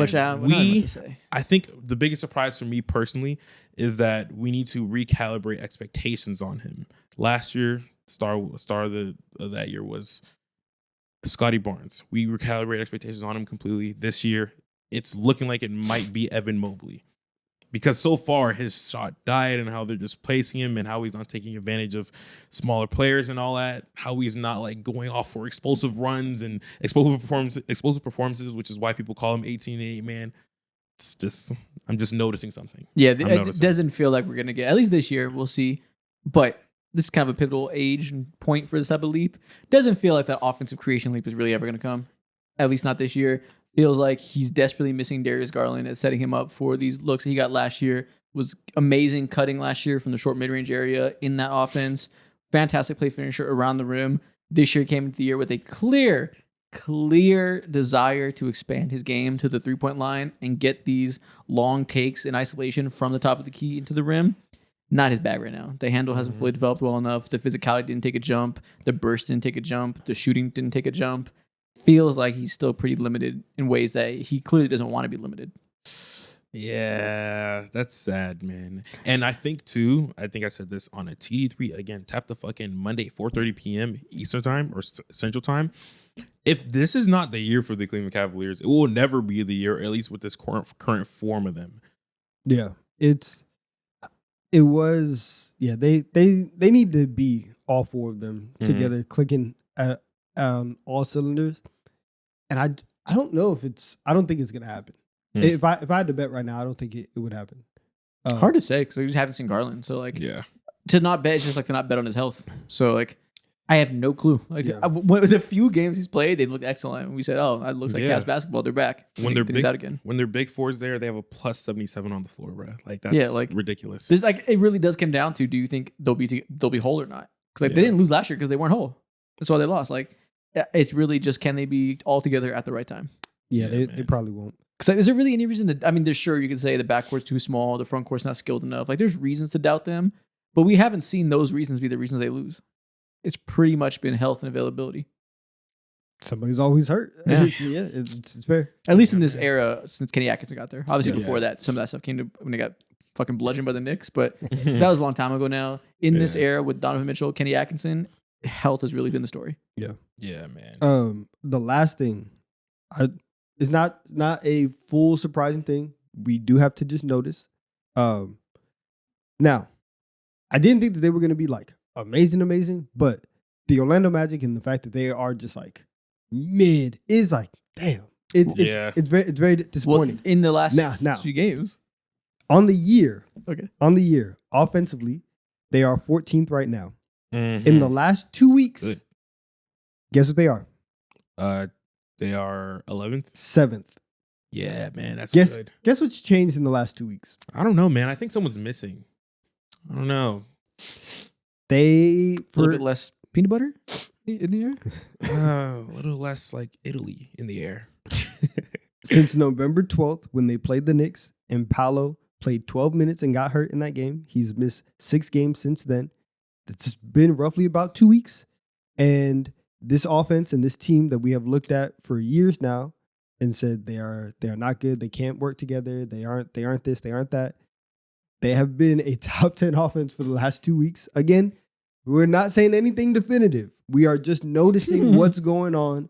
He's saying everything without standing on it. No, we're just noticing. We're just noticing because we do have to give Paolo an opportunity to come back and be healthy. Obviously, he wasn't shooting well to start the year either. So maybe if he comes back and he does shoot well, they can maintain a good offense. So I don't. That's really why I'm saying, like, I'm not gonna be like, this is 100% on him. But now this does put the pressure on him to say this offense is working, and so you do have to figure out a way to reintegrate yourself into this to where it can still be functional. And so you're seeing that.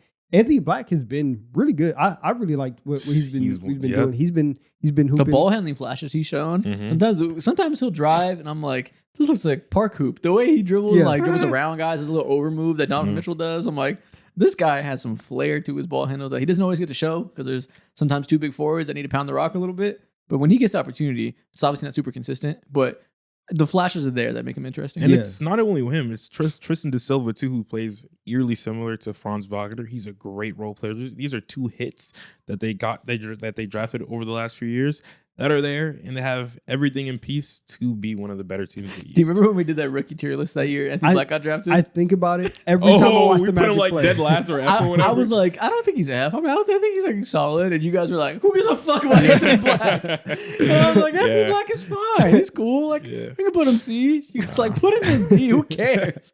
Every I promise you, every time I watch the Magic, I think about that moment. I don't feel bad at all. I still don't know why you guys are so fuck Anthony Black. I don't feel bad about it at all, bro. He was F that year. Yeah, he wasn't great. And it's interesting now though, because he's shooting the worst that he has from three. Like the three isn't really dropping like that, but he's getting like 2 stocks a game. He's just he's super impactful, and he is still doing. He's making a play here, a play there. Sometimes he can drive to the basket. He's had some pretty good scoring games where he's had like 14 to 18, stuff like that.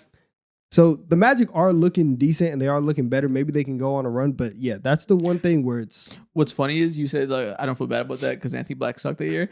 I didn't even like Anthony Black. I didn't even care. Like I wasn't even an Anthony Black guy. I was just like, he's fine. Sometimes be too nice and one of us has to be the stickler. I was just like, he's all right. Like he's young. He's all right. Yeah.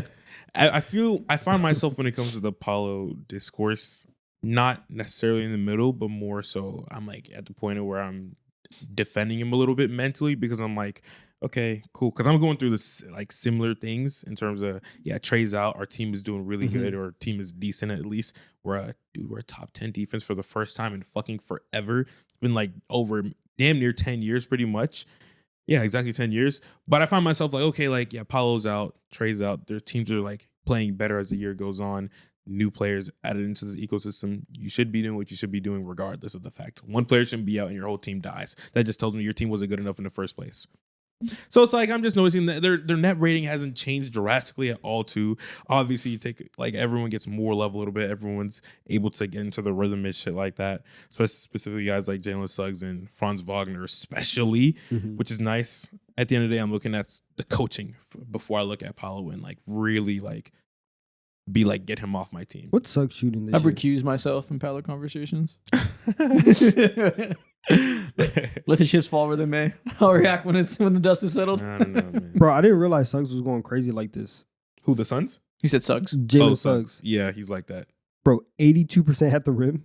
He's like I that. didn't realize it was that high. Jesus. 38% from three again. It's fucking like 83 what is this? 58% from mid range. Yeah, I didn't realize it was quite that high, but he's been great. Shout out to him. And that's all my surprises. And that's all my other surprises I had to finish out this lightning round. I wrote down Jaren Jackson and John Morant complete disaster class. Oh yeah, didn't see that coming. Yeah. That's probably the biggest surprise of the year. Nobody talks about Jaren Jackson and the fact that all those big star jumps made last year are just gone. That he's just mid. Like, he's the best job in the world, bro. Every day he's like, John, they're talking about you, man. Thank God. He's Thank like, God. He's like, bro, dude, go prove them wrong. He's like, bro, go live right now and go talk back to him. You know that RDC meme where 2 people are getting jumped in the back? He's like, just breathing hard. That is Jaren Jackson to a T this year, bro. Because he ain't been on nothing so far. 53% effective field goal percentage. Last year he had his career year because he was like a volume scorer on league average efficiency. And it was like, wow, he put it together. Yeah. Back to being mid, just being a guy that like has this reputation because of the defensive player of the year that's really coasting right now. When he has the flashes, obviously, and has this unique skill set that makes him valuable. But there's just so many times he's just mid. 4-star standards, you know? Didn't expect that. Didn't expect the complete fall off of John Morant in this system that he clearly needs to be traded, it feels like. He needs a new home where he can be motivated to be his best self again. All that's surprising. Another ones we talked about at length, so we don't got to get into them. Denny Avdija scoring. The amount he's getting to the free throw line, ridiculous. And Miami Heat's record and their new offensive changes. Yeah. Mm-hmm. But we talked about all that. And with that being said, that's all of our surprises. I think it's time you put the banana in the sky. It's still next to you. Oh, the banana's still. Put that fruit in the sky. Thing is ripe. It is ripe and it's ready to be indulged on. It is. You need a little snack before TikTok time?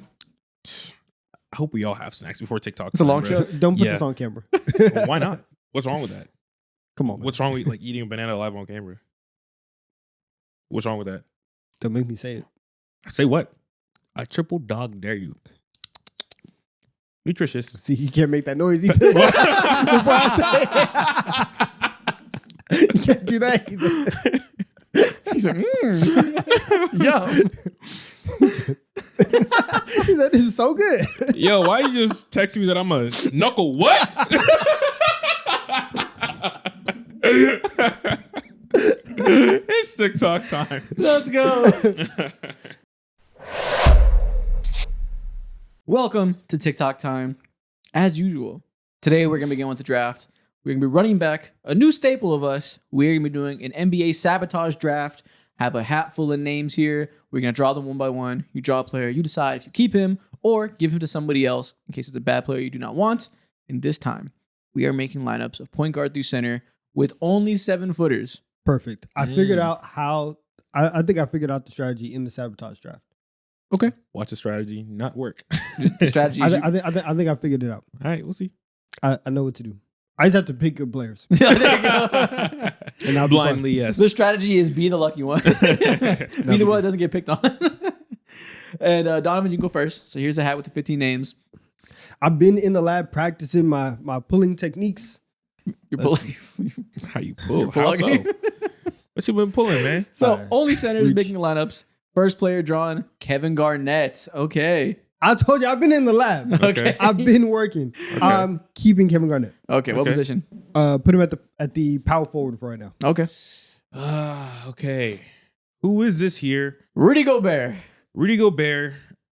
I'll give me the 4-time defensive player of the year at my 5. Can't go you nowhere want to keep else. Rudy Gobert? I'll keep Okay. him. I'll keep him, bro. Not a bad pick at all. That's surprising. I would have thought you would have wanted to get rid of him. Nah, not a bad pick at all, bro. He's so stable, so consistent. Can't do nothing but defend and get rebounds depending on the Yeah, Now- he might have the worst hands of all time. Now when we get Shaq, then what? Then what is Exactly. your DPOY going to do? I'm doubling it up, bro. First player, Victor Wembanyama. Welcome to my shooting guard, Victor Wembanyama.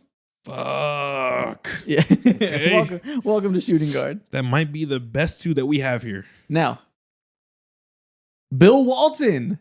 Okay, so one of the best passers on the board.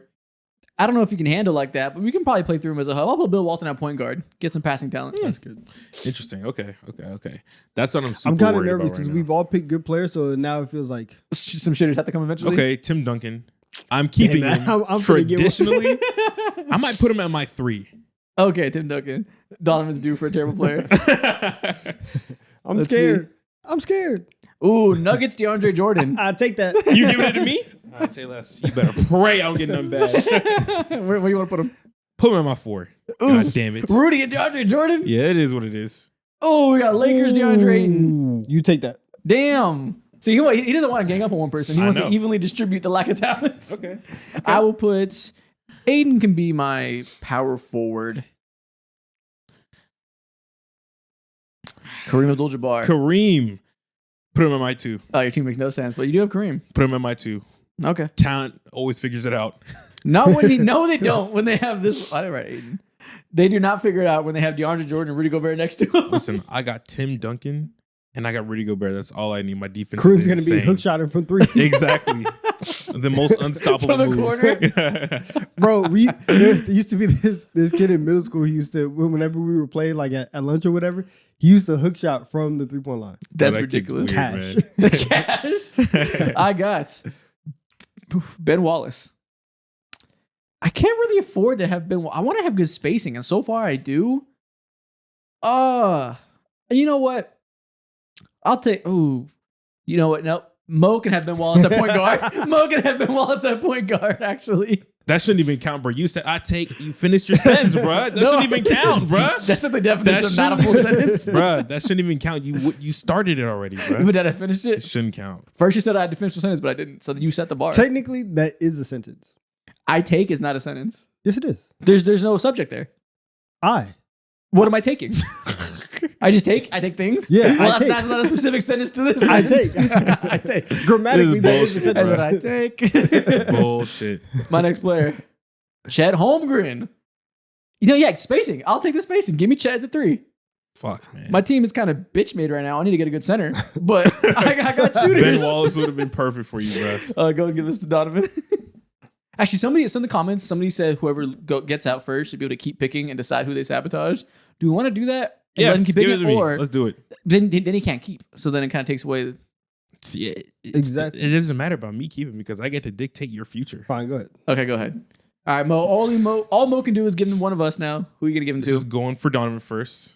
Ooh. KP, are you sure? That's not bad. That's great, actually. That's not Ooh, yeah. I'll give you KP. Damn it. Yeah, All right. Put KP at the 2. All right, that's it. That's your draw. That's my draw. Yes. Yeah, why would you go twice? Man. Why would you go twice? Man. Just don't understand. I was going to nerf Yeah, we're the putting game. KP at the 2. Bill Russell. Congrats. We're keeping Bill Russell. We are Okay. putting Bill Russell at the center position. Okay, Bill. What can he do to lose? You get to go again. Joe again. That's what, oh, yeah. Well, he had KP and KG. Donovan's good. Donovan has all these picks. Like, I'm fucked. Yeah. Dirk, great. Fuck, man. Yeah, put Derik at the 3. Fantastic spacing. Great. What a comeback. All right. And now back to Mo. My only hope is that you get a terrible point guard. Terrible point guard. Yao Ming. Yao Ming. I would love to have Yao Ming. Yep. Damn there you it. go. Congrats. That is your point guard. Oh, that doesn't make sense. Actually, can I move people around? Can Nope. I put KG at the No, point guard? sorry. It's Nope. already sold in. Next player. There's 2 players left here. What do you actually. mean I can't move people around? We sorry, do that all man. the time. That is your designated spot. I think for this game, when someone says you have to, I feel like that's fair. He has to give him to you as a point guard. I don't know. I mean, I don't care. What does it matter? I think it should be sold. What does it matter? Like, it's a fucking Because modern if I could have NBA. moved it doesn't matter really. It doesn't make a difference. I have 2 players left. I'll do what I always do. I'm gonna close my eyes. Are they both good? Figure it out. Is one better than the other? Drop them. I'm gonna drop one, but is one better than the other? Drop Depends one. on the question. I have a center left.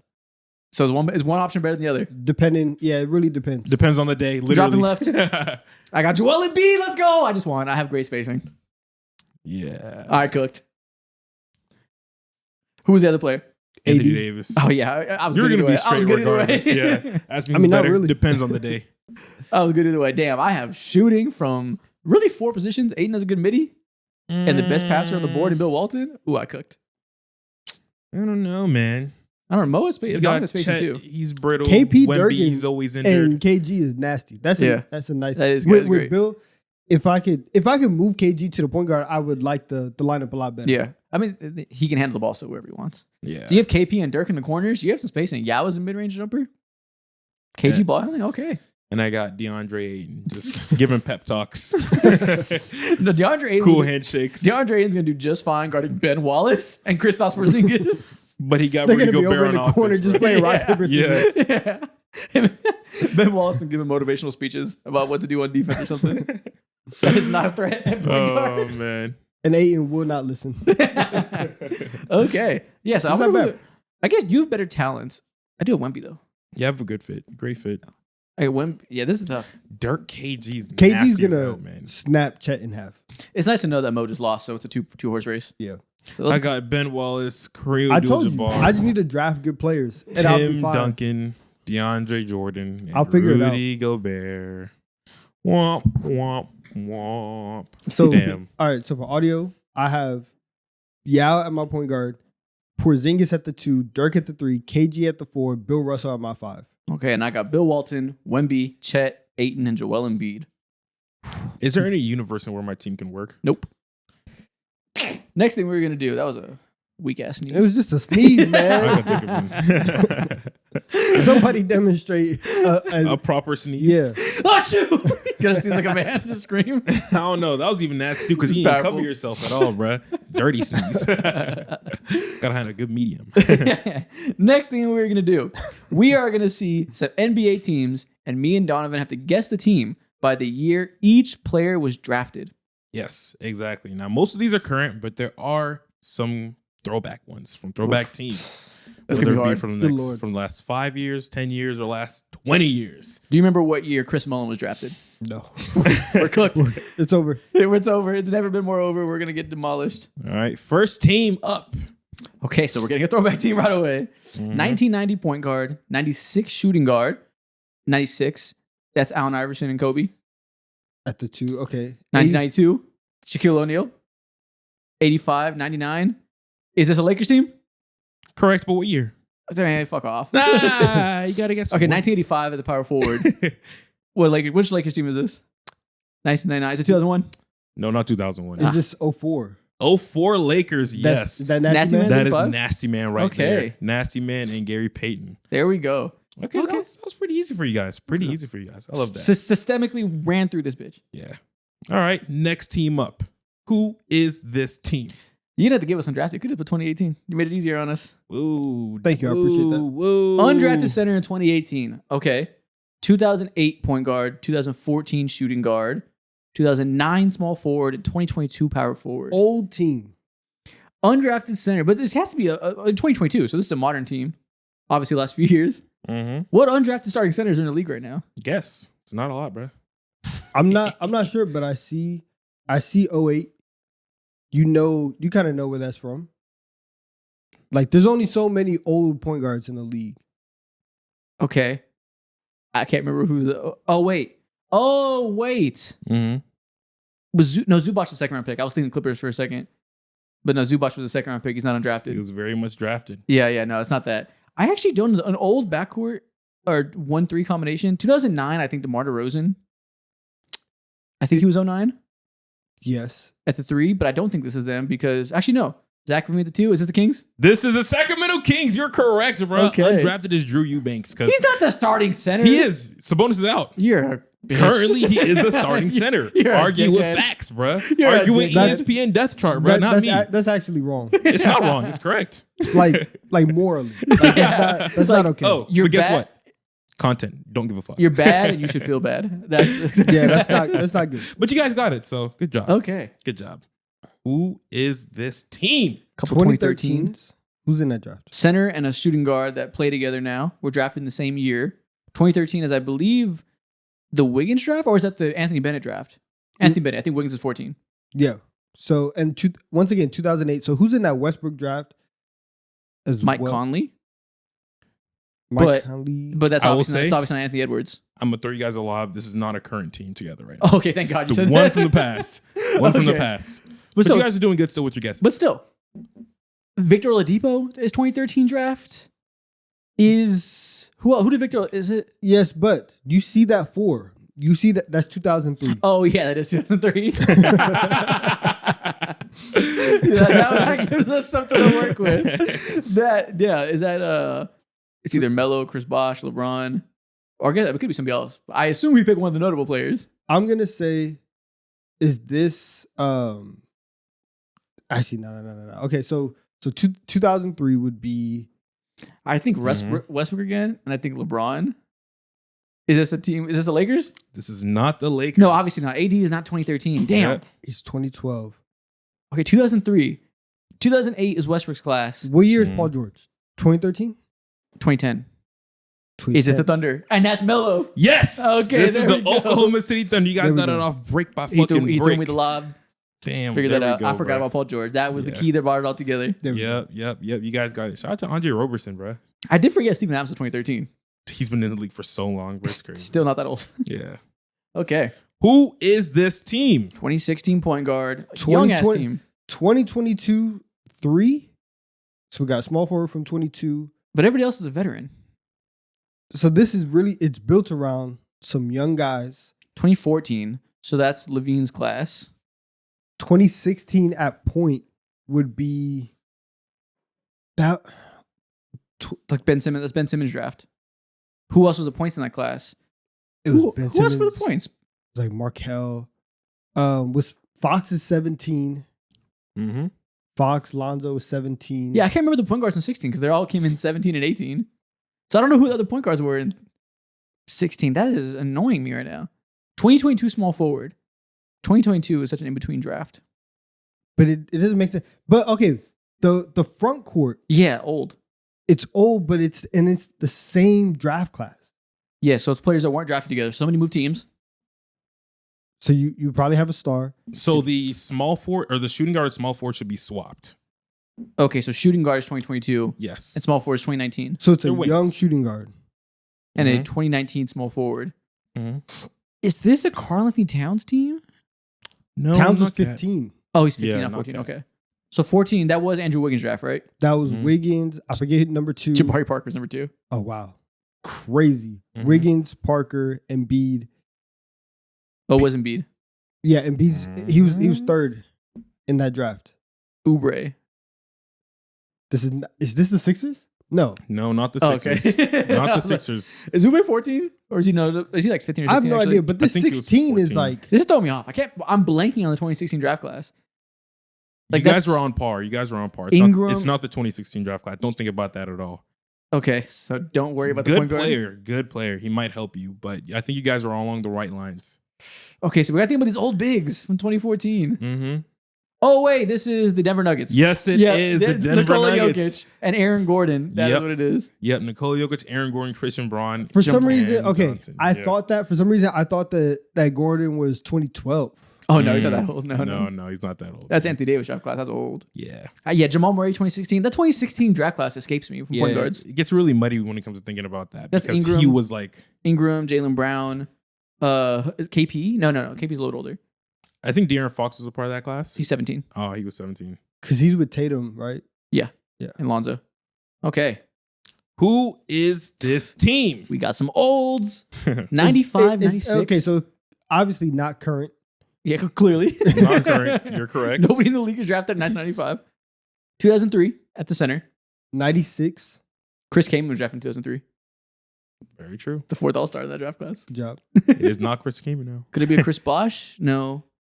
But 96 at the... I think Allen Iverson. I think Kobe.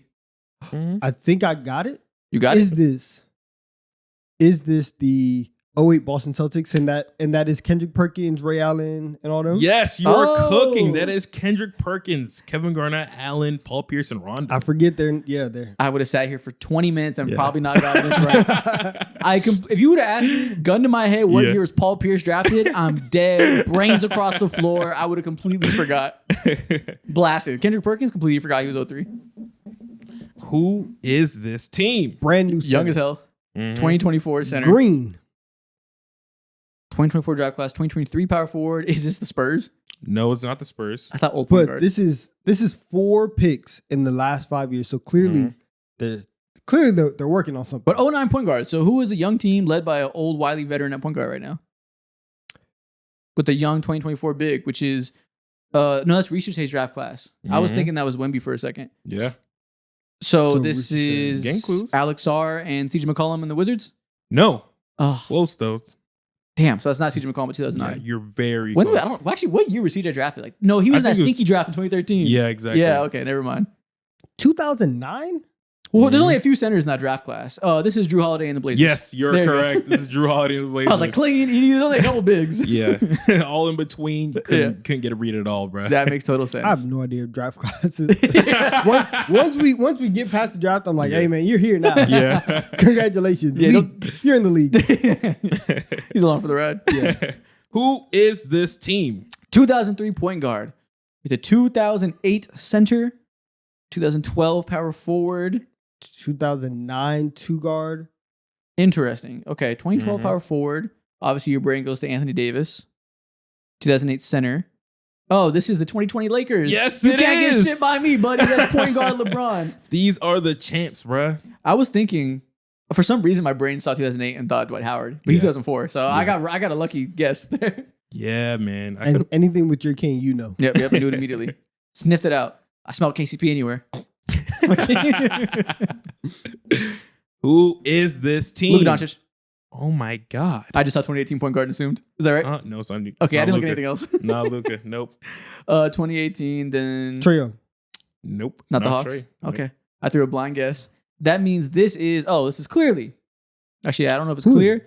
Is this the Knicks? No, this is not the Damn. Knicks. I saw 2018 point guard and some older bigs. Thought that might have been Cat Brunson off the top of my head. Mm-mm. You got Two but 2024s. We just said Cat was 2015. Oh, you're right. I don't remember anything you say. 2018 point guards. Not Shea because Chet is younger. Obviously, nobody there is 2013, 2014. Mm-hmm. But they had two guys drafted in 2020, so in the last 5 years. So do you think this is another situation where like they were drafted together or where people have just moved teams already? Is that because this is the Timberwolves? Yes, you're Yep. correct. That is Julius Randle, the power forward. That's how I remembered. Yeah, it's rare to have two players from two draft classes not traded for each other or traded to one each other's teams and still playing together. Yep, they traded for him on draft night Yeah, from the Lakers pick. yeah, man. You remember your Lakers pain. I don't think they're going to take him anyways. Yeah. Who is this team? Second round pick in 2025. So a fresh second round pick right now that's starting with an old point guard? Mm-hmm. A 2009 point guard? Mm-hmm. 2012 center, 2011 power forward. Warriors. Yes, this is the Warriors. Old ass team with a second round pick starting. Shout out to Will Richard. You're in man. hell. You're in hell. Starting a second round rookie with all these veterans, you're in the torture chamber, buddy. He plays the right way. I've been man. waiting. Yeah. I've been waiting just to say Steph Curry for 2009 point guard. Please. Yes. Who is this team? 17 power forward, 14 center, 23 point guard, 25 small forward, 18 shooting guard. Interesting. So even disbursement. Mm-hmm. Got some vets. 2014 center. Weird team. Kind of all over the place. Is this the Sixers? No, not the Sixers. Okay. Oh, obviously But- not. That was a dumb guess. Yeah, we're thinking about some 2025 threes though. Mm-hmm. Starting right now. Sorry, right now these. Who are the wings in this class? No, it can't be that. I was gonna say John Morant, but I'm not good. I was gonna say Jaren Jackson at the 4 in the Grizzlies, No, but No. he would have if it was. but there's no John Morant. It has to be one of the top guys because if it was a second round pick, he would have let us know. So 20 again, the wings in this draft were you have Flag up top, VJ's playing the 2, Mm-hmm. Fears is in the backcourt. And Warmer. This isn't the Mavs, No. so it's not Cooper Flag at the 3. That's Absolutely obviously not. It's not Derek Queen. It's not these top guys. What are the Yes. 4s in this past? Why am I blanking on this past draft right now? I'm man. freezing Wow. up. The lights are too bright. Wow, man. It's not. This isn't Khan. No, it's not Khan. Mm-mm. It's not the Pistons, so it's not Cade at point guard. Is Cade K 23? was 21. Oh, I'm dumb as fuck. 23 is a Wemby draft. He getting it mixed up. So Wemby draft point guard. It's not the Rockets because KD's old as hell. I don't think the Wemby draft is going to help. Okay, damn. Yeah. 25 small forward from this past draft class. Yeah, that should be the strongest. That's why I went to the Grizzlies. I thought Cedric Howard, but it's not him. Mm-hmm. Who's in this class? Oh man, you guys are gonna kill yourself. Okay. Did we talk to him? Yeah. Yeah. Okay. Oh, we talked to him, Yes. and I can't remember the forwards we talked to. We're selling. Y'all, this is their first Unk moment officially. Unk moment. Yeah. Why is it an Unk You're moment? forgetting. You're starting to Oh, forget, bro. Your God. memory is starting to Dementia Man. strikes. Okay, we talked to him. I gotta lock in. He actually said, I've never seen him sit up like that before. What forwards did we talk to? How are you forgetting, yo? I'm having a complete brain fart, and This is not. This is not acceptable. Is this not Flag?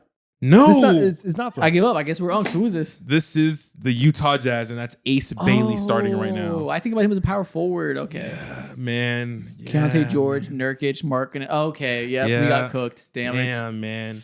That's crazy. That's yo. kind of a hard one though. Speed Mihailuk, fuck off. He played on your team, I man. know, Speed kind of like he was drafted by the team. Yeah, man. Damn. Okay, Nurkic, fuck off. I don't know what Nurkic. I don't know. I do know because Yeah. Jokic, same draft class, but damn. Yeah, man. I can't believe you guys. Wow. I can perfectly believe us actually Yeah, for missing the Can't, man. I Jazz. can't. Who is this team? Brand new. Time to bounce back. 23 and 24 wing duo. 24 center, brand new. Is this the Wizards? No. What? That's not CJ McCollum at point guard and Sarr and Keyshawn George? I'm lying. I think this is the Wizards. There we go. Like, duh. There you go. Instant bounce back. Easily. Yeah. I was like, come on. All right. Who is this team? All right. 1949 point guard, 2 guard from 1952, 1953 and 54 in between with the wings, and 1949 center. Is this a I'ma throw- Celtics team? No, this is I'm not going to a throw it Celtics out team. there. This is the Bob Pettit Hawks. Ooh, damn, you know ball.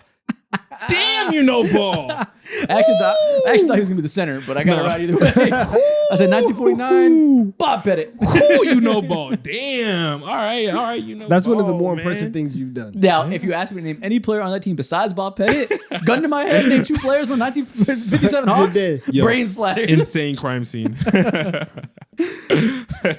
Who is this team? That's Come an on. easy one.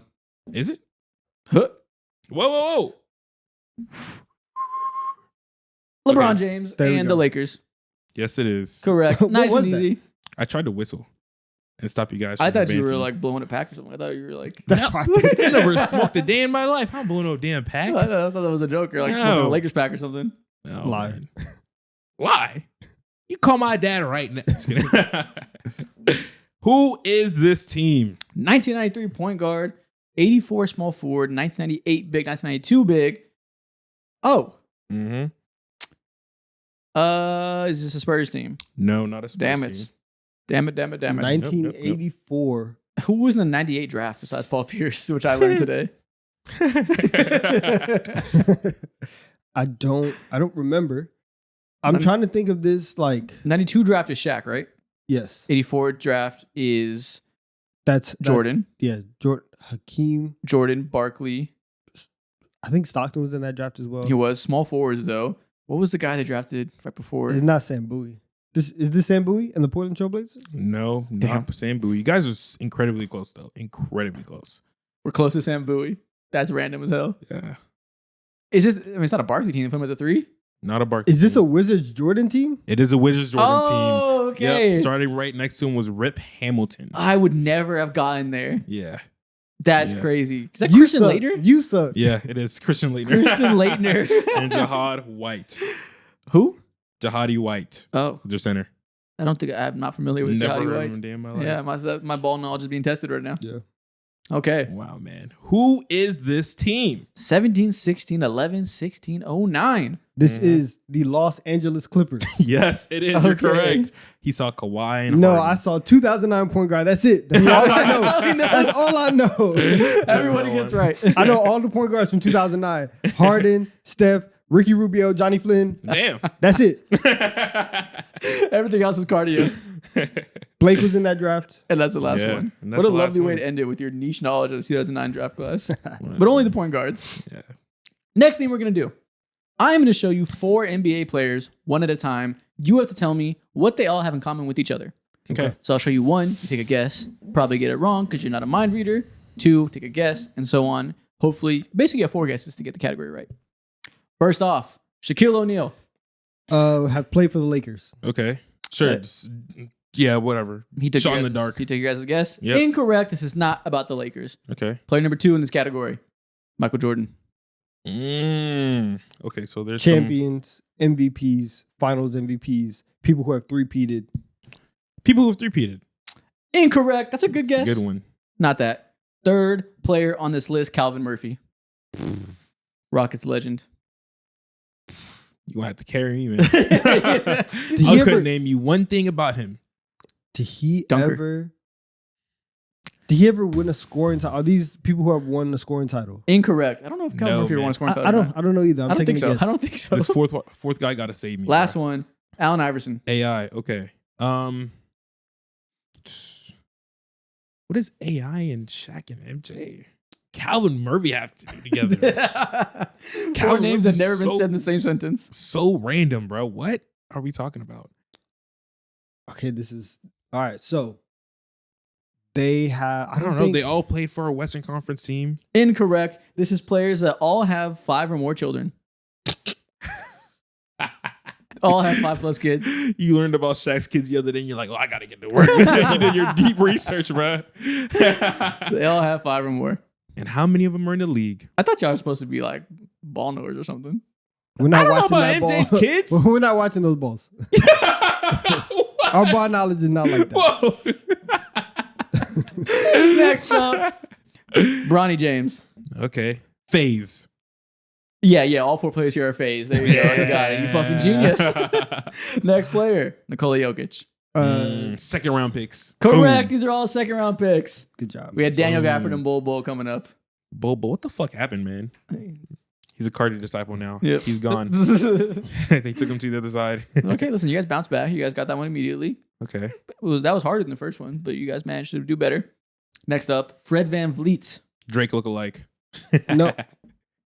Have played for the Raptors. Okay. This is not Raptors players. Lonzo Ball. Great passers. I don't think anybody would call Fred VanVleet that. This is not great passers. Fuck. Next up, Tyrese Maxey. Ooh. Tyrese Maxey and Zoe. What the fuck? All right. So Lonzo went to UCLA. Maxey went to Kentucky. Fred was undrafted. Only one of them has a ring. I'm thinking about teammates wise. Did they play with anybody together? No. No. I mean, okay, so Maxey has are these guys that have scored? Nah, Lonzo's not scored. Never mind. Stop that right there. My bad. I was looking at you dead in the face. Scored. Scored. He's even looking at you dumb right now. Come on, man. Listen, I was just thinking out loud. That was it. Okay. Maybe it's people who have been to. Well, he wouldn't pick anything college. I would say somebody who's been to the Elite Eight, but he's not.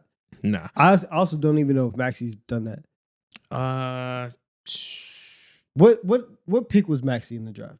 He was late, like 21 or something. Yeah, he was like 21. I can't.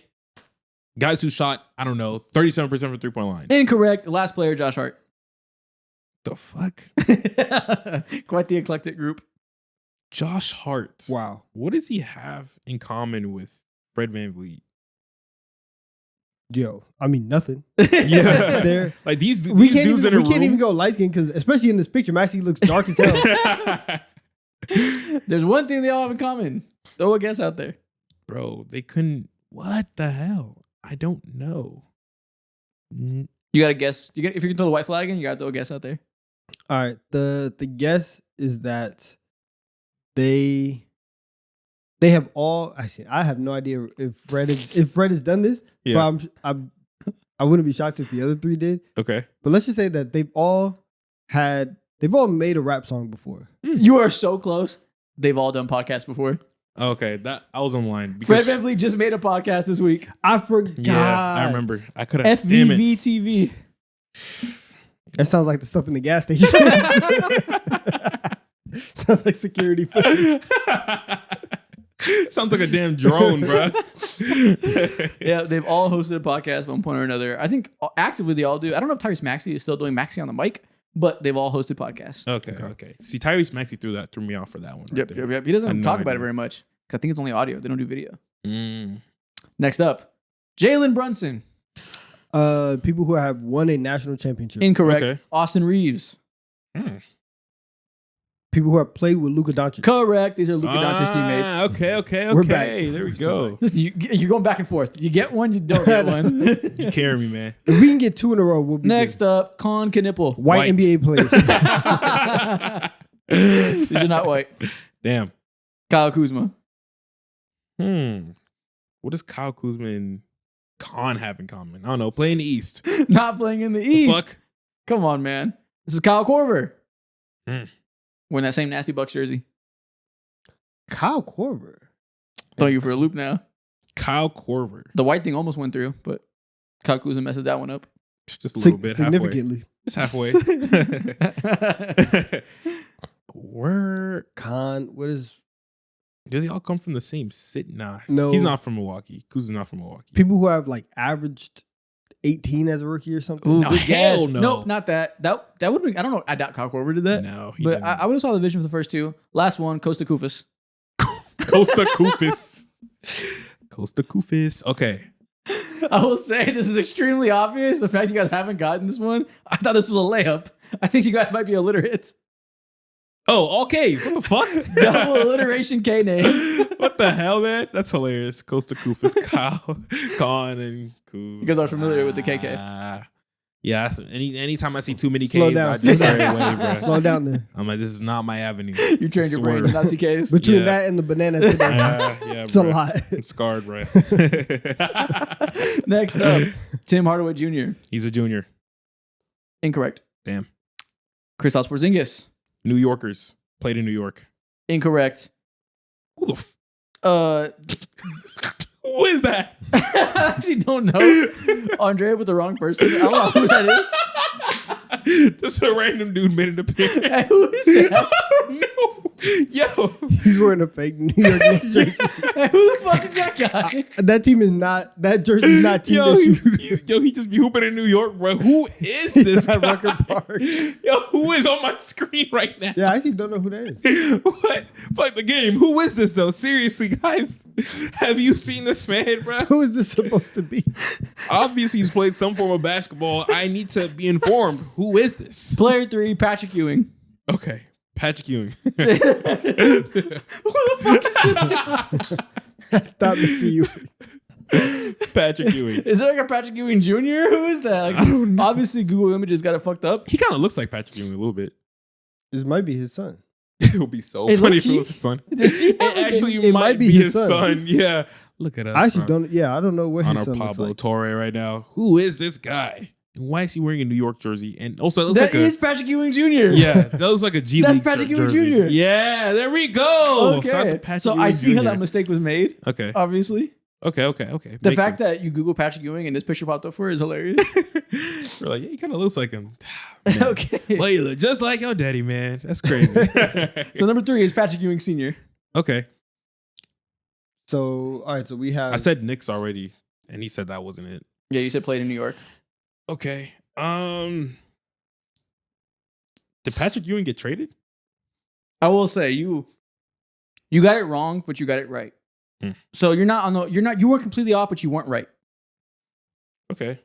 All right, so They maybe run it's that something like moving away from the Knicks, like people who have had max deals on the Knicks. Yeah, but my only guess is like they got traded away from the Knicks. This is not players got traded away from the Knicks. I don't think Patrick Ewing ever got traded. Yeah. Next player, RJ Barrett. Huh. RJ Barrett. First round draft picks by the Knicks. I'll give you that. It is drafted by the Knicks. Doesn't got to be first round, okay. but players drafted by the Knicks. Okay. Yeah. There we go. Yeah, you got that. We survive. Next one, DeMar DeRozan. From Los Angeles. Wow. Yes. Yes. LA natives. There we go. That's crazy. We got DeMar, Kawhi, Westbrook, and Love. That's all you talk about, Off man. the rip. No, for real. One That's- punch man. Got in there immediately. Uh-huh. Next up, That's really his brand at this point. Yeah. It's like he's just the most Just LA. LA. hooper. Yeah. Shea Gilgeous-Alexander. Canadian. Not Canadians. Rob Dillingham. Kentucky guards. Kentucky, yep. Not Kentucky guards. Ooh. Jared McCain. Okay. Now, Yeah, but now we got to slow down. now we have to think. Now we Yeah. got to actually try. Damn. I don't like to think. Okay. Shea, Rob. Were they picked at the same spot in draft night? Nope. No. That was a No. bad guess. Damn. Damn. Because the two of them were in the same draft. Next up, Donovan Mitchell. Ooh, okay. Were these I will say you should definitely know this. me? You should specifically. Wow. I don't know who I'm talking to. I won't clarify who I'm speaking to, but you should know this. There might be Okay. a subject matter expertise in this room right now. Oh. Is this guys that the Knicks passed up on? No. Fuck. This is everybody who has a Skim sponsorship. I didn't know Rob and When they were in J-Mac was college, there. they got an NIL deal to do Skims. They were wearing Skim sweats in a video. But they're college kids, so they didn't do underwear like Shea and D-Mitch did. They were wearing sweatsuits. Yeah, I would have never got this. I would've Damn. never- You're supposed to be the Skims expert. See, this is why I'm not that, bro. Yeah. I never claimed that. No, this is why you fell off. The issue is, had you put Shea and then D Mitch, I think you probably would. Yeah, probably. That's why. Yeah, I knew that. Maybe. Damn. You fell off. I fear I was never on. Get back in the lab, man. Next up, Kareem Abdul-Jabbar. Scoring leaders. Incorrect. Bob Cousy. Finals MVPs. Incorrect. Scottie Pippen. People who have 6 championships. Yep, this is exactly 6 Mm. rings. There's only Okay. like 6 players that have exactly that. This is 4 of them. Okay. Michael Jordan was next. It's 4 of them. Robert Ory has 7. Yeah, so it's not more than 6. It's exactly Oh, 6. exactly. Okay. Exactly 6. Smaller group. Next up, Chet Holmgren. People who have broken a bone. Incorrect. James Wiseman. Number 2 picks. Yes, this is number 2 overall picks. Got God. Jabari Parker and Kevin Durant. Damn, Bari. Wow. Fuck, man. Wow. Did it to himself. Remember when he Did was he? like, Himself? He's got Yeah. he's just long hair. It's all he No. That's why he's not in the league no more. Remember when he was doing the presser for the Bulls and he was like, yeah, bro, I don't get paid to play defense. I don't get paid to play defense. That's not my thing. Oh, yeah, that was I crazy. just refused. That's like, all right, buddy. It's the other half of the game. Okay, that's that. You guys did pretty solid. You got about half of them right. I'm proud of us. I wouldn't go that far. I'm adequately pleased with you. I am proud of us, bro. Next thing we're going to do. Today, we are going to put 2025 NBA small forwards into a tier list. This is week 3 of our position by position tier list for early season reactions. We did shooting guards last week, point guards week before that. Today, we're doing the threes to the league. When we get to 3s and 4s, it's a little complicated because the lines are blurred. So these are guys that I think are spiritually small forwards. Okay. Most of the time they're lined up there, but sometimes there's some wiggle room. Okay. Let's start with J-Dub, Jalen Williams. I think he's probably an A tier based off what we saw last year. All NBA defender. Close on Can this. do it all, bruh. No, don't do that. I think You're he's not A supposed to tier. Nah, I can't see. No, look at the screen. You're not supposed to know who comes up next. Yeah. I think he's A tier. All NBA I'm looking right defender. there. He played center last year, bruh. Obviously a great 3-level scorer. 40 points in the finals. He's A tier. I'm going S tier. I was going to say, is there a conversation for S tier? This might be the best small forward in the league by the end of the season. There might. Uh, Yes. maybe. Yes. I didn't even think about it like that. There was an argument in the summer where if you are projecting, you could have said by the end of next year, J-Dub's gonna be the best. All the other top small forwards are either hurt or They're old. They're old. That's true. I think it's J-Dub as S tier. Maybe he's not number one. Maybe there's a debate, but I think he'll be in that conversation for sure. Okay. Yeah, that's fair. Because he's the top 20 player at the worst, I think. I forget how old the small forwards are, man. Damn. Cooper, you got to say It this. So Kevin Durant. I think This year, Kevin Durant's handle has really fallen off. I He really understand- can't play, can't move as well. I think J-Dub's better than Kevin Durant. I get that, But they're in the same convo, I'm sure. that's why. That's why he might not be Kevin Durant to Kevin Durant standards. 80% of Kevin Durant is better than 90% of the league. Yeah. He's still S tier. So same thing, the kind of precedent we've set, we're trying to get more stingy with S tier. Is there a world, if you're redrafting the league today for just this season, where you'd rather have Kevin Durant than J-Dub? Yes. yeah, I think there is. So there's Depending on the some team. roster constructions you would pick Kevin Durant first. Yes. Yeah, I think there Okay. are some. Okay. I don't know about that one. J-Dub kind of fits everywhere, but if you think it's a conversation, Kevin Durant is still S tier. Yeah. Paul George Ooh. man. D tier. just came back. I do kind of buy that doing some projection and like assuming this smart veteran player will age with some grace and like, accept a new role. I do kind of think he can still be a pretty good role player and be like a C tier caliber. I think we need to project a little bit because that's what fucked us over with our last tier list. So I agree with you. Maybe you can put him in like C tier. Yeah, like he fell off last year offensively, had a terrible shooting season for his standards. Tyrese Maxey took a level up. I think he kind of understands this place is at. He's probably going to try less difficult shots now. Can still defend, still has size, still smart. I kind of think C tier is probably fair. If we're talking about right now, based on what we saw with these, 3 games or whatever, he's like D, damn near F. But I think he'll be better. He'll be able to shoot. You could also decently. say that he's old. There's no reason to say he'll get better. Like if you want to go D, it's not crazy. Yeah. Shout out to him. Got that bag. The moment he signed that contract with Philly, washed. 3 for 10 the last game. Game before that was 7 for 12. First game was 2 for 9. Yeah, put that in D. Nah. That is D tier. I think he'll be better. He's playing like D. He's like 35. Yeah, he's playing like D tier, but I feel like he might normalize as C just because I don't want to overreact. But he also might not. He might just be terrible at scoring now. He wasn't good last year, and then he wasn't good last year. Has already missed time Got hurt again. because he was hurt. No, I think D tier is very fair for. It Paul is George. super fair. It's super fair. I'm just saying there might be a reason to be slightly optimistic because we know he can play off ball so well, and like I can just imagine him having this like late career. Oh, okay, he's still a good fourth man on a roster. I get that. I don't think based on the last 12 to 14 months that he deserves the benefit of the doubt right now. Yeah, you're right. You're That is true. There's nothing I can say about last year that will make him put him in C. It's all just hope and ideas. Yep, exactly. So D tier is fine. We don't got to be too nice. Sure. Brandon Ingram having a very good year, fitting well with the Raptors.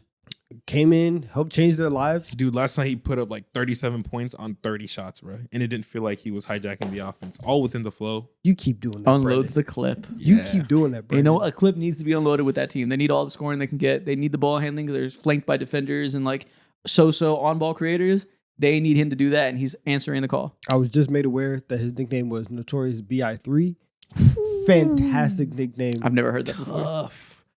Notorious BI3. Yo, these new nicknames, you got to do another That's video good. on that, man. Does he deserve B tier or is he C tier? I think B tier. I think he's shown that honestly, wherever he's at, his skill set of hey, I'm gonna show up, I'm gonna be a bucket is really good. And the fact that he plays alongside Scotty Barnes so well and that they do complement each other, he's scalable. You can move him around on different teams. I think B tier is very is very teams good like for the him. Toronto Raptors need him. A lot of teams have massive voids in terms of having someone who can score on all 3 levels. I think it's easily been one of the more valuable assets and also archetypes in the league, especially someone like him who doesn't necessarily hog the ball as much. So Yeah. B tier. JD McDaniels. The leap is here. Is it? I don't know. I think he's B tier. He's right B tier. along Ingram. Yeah, he's a great defender that can do some stuff with the ball in his hands, has flashes every season where he puts it together as a scorer, but overall, probably should be your third best scorer at best. Fantastic team defender. B tier is cool. For 20 games a year, though, that's A tier. Yeah, for 20 games a year, that's fucking Kevin Durant. Franz Wagner. A tier. Yeah. A tier right now. He's obviously still has to get to another level with the shot, with consistency with it. Hey, but guess what? He is shooting 35% from the line this year. That's better. I need full consistency. The shot has been broken for 2 years. I need half a season of that before I start to think that it's like legit. But he is, when that shot is on, clearly one of the best small forwards in the league. He's a great passer. He's a good defender. He's a great scorer. Like, he is A tier. Yeah. And we're recording this on Tuesday, November 25th, recording a few days ahead of time because of Thanksgiving.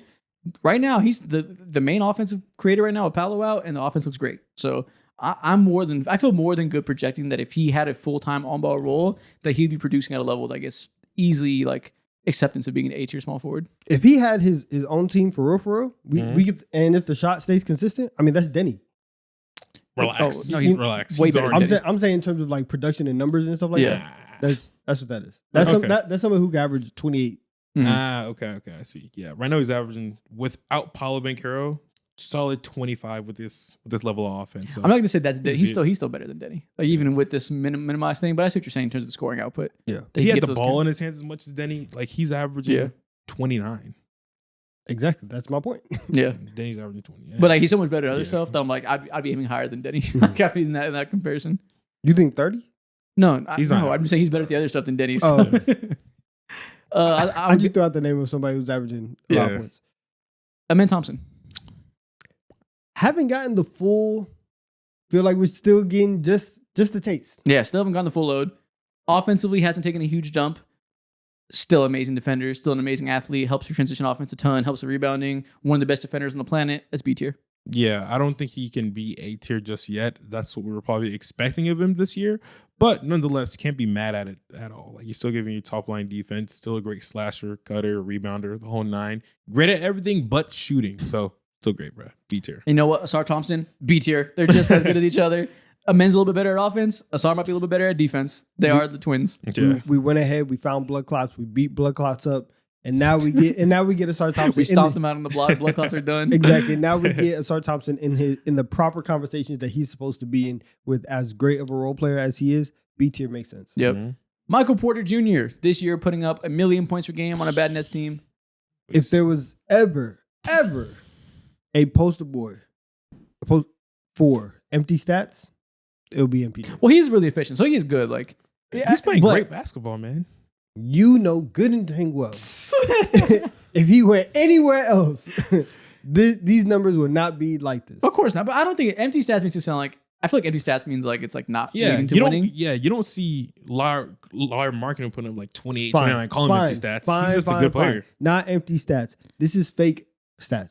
This is not real. This is not who he actually Inflated is. stats. The is volume best somebody word. has to score, but obviously he's won a championship scale down, so like it's not empty per se. But he's a guy that can scale up when needed, can be scaled down when needed. But obviously in the scale up, you're not really getting anywhere with him being one of your main guys. I think what you're describing, C tier. Is he C tier? Clearly. Is Asar better than him? Would you pick if you're starting I think team I'd right now? rather. Would you pick No, MPJ you over wouldn't. It No, Asar? you depends on wouldn't. my No, you team wouldn't. construction. I'm picking Asar pretty It easily. depends on my team construction, but I think it's a conversation. Sure, if you desperately need for spacing, sure. But I think things in a don't know. vacuum, I think You're Asar not doing that. more valuable. I don't know. We might be It's a conversation, sure. him, Asar, and Jaden Dan. Yeah, it's a conversation to have. I think it's a conversation. He's having 24 this year, bro. 8 and 3. Good for him. Somebody's got to do it. There's no Cam It's Thomas. nuts, There's bro. buckets to go around. He's very efficient. He's having a great year, so not to take it Yeah. away, but like not a playmaker at all. Average defender. Like I don't. Yeah, not a playmaker, average defender, plus rebounder, flamethrower scorer. That's value. It is. That's why I see. He's not. I mean, he's the only one there, so it looks like it's bad. It's not bad. There's like next thing, Cooper Flag, C tier. Yes. Great Yes, company to be in. I think these are two very good, but obviously Cooper Flag being young and not ready to be full-fledged star, and Michael Porter Jr. being flawed. Those are still good players you want on your team. Yeah, sure. I think MPJ should be higher. Here's how think about it this way: Asar Thompson is better at defense than MPJ is at offense. I don't know if that. That's easily true. Asar Thompson is going to be first team all defense right now. the Pistons defense, the top of the league. Yeah, He's the best that is defensive true. defender there. He is one of the best perimeter defenders in the league. Yeah, I guess, but there's more to that conversation simply than like he's better offense and he's better defense. There's a lot of in between stuff where I'm just like, Sure. MPJ is like, yo, like alongside any star in the league, you would be immensely valuable. And you can say the same thing about a star on the defensive end too. Obviously, it's very fair. But I think I would give more kudos to, not saying he's better. I'm just saying they're on the same level. So you want to put MPJ B tier? I would put MPJ B tier personally. I mean, I'm not he's against clearly it. better than Cooper Flag. That's kind of disrespectful to put him on the same tier. No, it's not. Cooper Flag, have you seen Cooper Flag is already a better defender than MPJ. And Cooper Flag, after that first 2 weeks when he's playing point guard and that dumbass offense, he's gone back to the past couple weeks. He's getting it together and is probably going to average a cool 18 points per game on obviously not as good of efficiency as MPJ, but he's a better playmaker, miles better defender. He's a better playmaker and defender, yeah, but he's not that right now, though. In He terms is. of his Yes, he efficiency. is. No, in terms of efficiency and scoring. Well, obviously he's played 15 games in his career. So, but I think I think If it's you- disrespectful to okay, put MPJ in C tier. I don't think it's just, I don't think it's super disrespectful because I do think that when you take like the defense and the playmaking from Cooper Flag and you take the intangibles of not having a crazy podcast, I would have them in That's the same not tier. his fault. That's not his Wait, fault, bruh. it 100% is his fault. Put a muzzle on him, bro. What do you mean? There's ways around that. I'm sure there's players just as crazy as a mouth, bro. That's insane. I'm not against MPJ in B tier. I think he should be B tier, bro. Like he's, in my mind, he's the best scorer out of everyone. Outside, I guess BI, but it's different levels of scoring considering how MPJ can do it on ball and off ball. Specifically off ball, best shooter there. On ball, you're really overreacting to this 15 game stretch. On ball, yeah, come on, better than scoring like more like so J-Dub? off ball. I'm saying especially off ball. So focus on that Well, part. okay. Also, off ball, Yeah. it is. I would like to see him off ball with somebody not named Nikola Jokic. He's doing that now in right Brooklyn, too. now. He is on ball. He is too, good. He is a but- great. He is a very good No, scorer. I'm saying off ball, like giving him like that. No, he's still that- playing that- off ball in That Brooklyn. level. Mhm. I don't think that this is like real from MP. Like I understand it's good, but it's not like real. I think we Put it like this. I think if you ask a lot of contending teams or good teams for a singular season right now, who would you rather have on your team? They're taking MPJ 100% of the time over Cooper Flag currently. There's don't not a know single that's true. contending team right now who would rather have someone like Cooper Flag. I disagree. over That, MPJ. I that is disagree. ridiculous. I Not a single. disagree. That is ridiculous. No, that is Yeah. ridiculous. Not a single team. Yeah. I Who do. would- I okay, will- let's I talk will about push the back. contending teams. The Lakers, the Yes, Houston Rockets. give me Cooper Flag. And the Lakers, that'd be a godsend to their defense. The Knicks would much rather have Cooper Flag than MPJ right now. If I could have that athletic defender, The at Knicks four, would. The Knicks would. The Lakers in a million But see, I don't instantly think the- taking Cooper Flag. I think the I don't know. I Cavs- think that's the a Cavs would conversation take Cooper because I Flag think over I MPJ.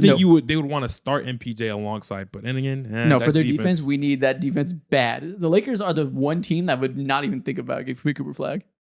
I don't know, man. I don't care if we do MPJ B tier. That's fine. But B tier for me, but this is a lot of time. yes, it's a lot of time for MPJ. Like, and clearly this being a is- C plus player. Like you guys are bastards for making me talk about him to this degree, man. No one told All you I'm to saying dime he's as hell. B tier, bro. DeMar DeRozan. F tier. That's probably just D. I mean, he's still get buckets. He's It's D. just not valuable. Yeah, why not? He's kind of like Paul George. Kind of. Is he worse than Paul George? I Technically, no. actually, for a split second, I looked at it and I was like, should they both be an F tier? because if we're doing that, You're right. Someone has to be an F. if somebody has to be an F, and if we are doing the redraft of the league, He's out of all these players, he's probably getting drafted the lowest. last. Right? Yeah, there's no scenario. Low. There's zero scenarios in which I want to build around DeMar DeRozan. Yeah, he's put him in F, I guess. God, I feel so mean. Kawhi Leonard. How do you even have this conversation?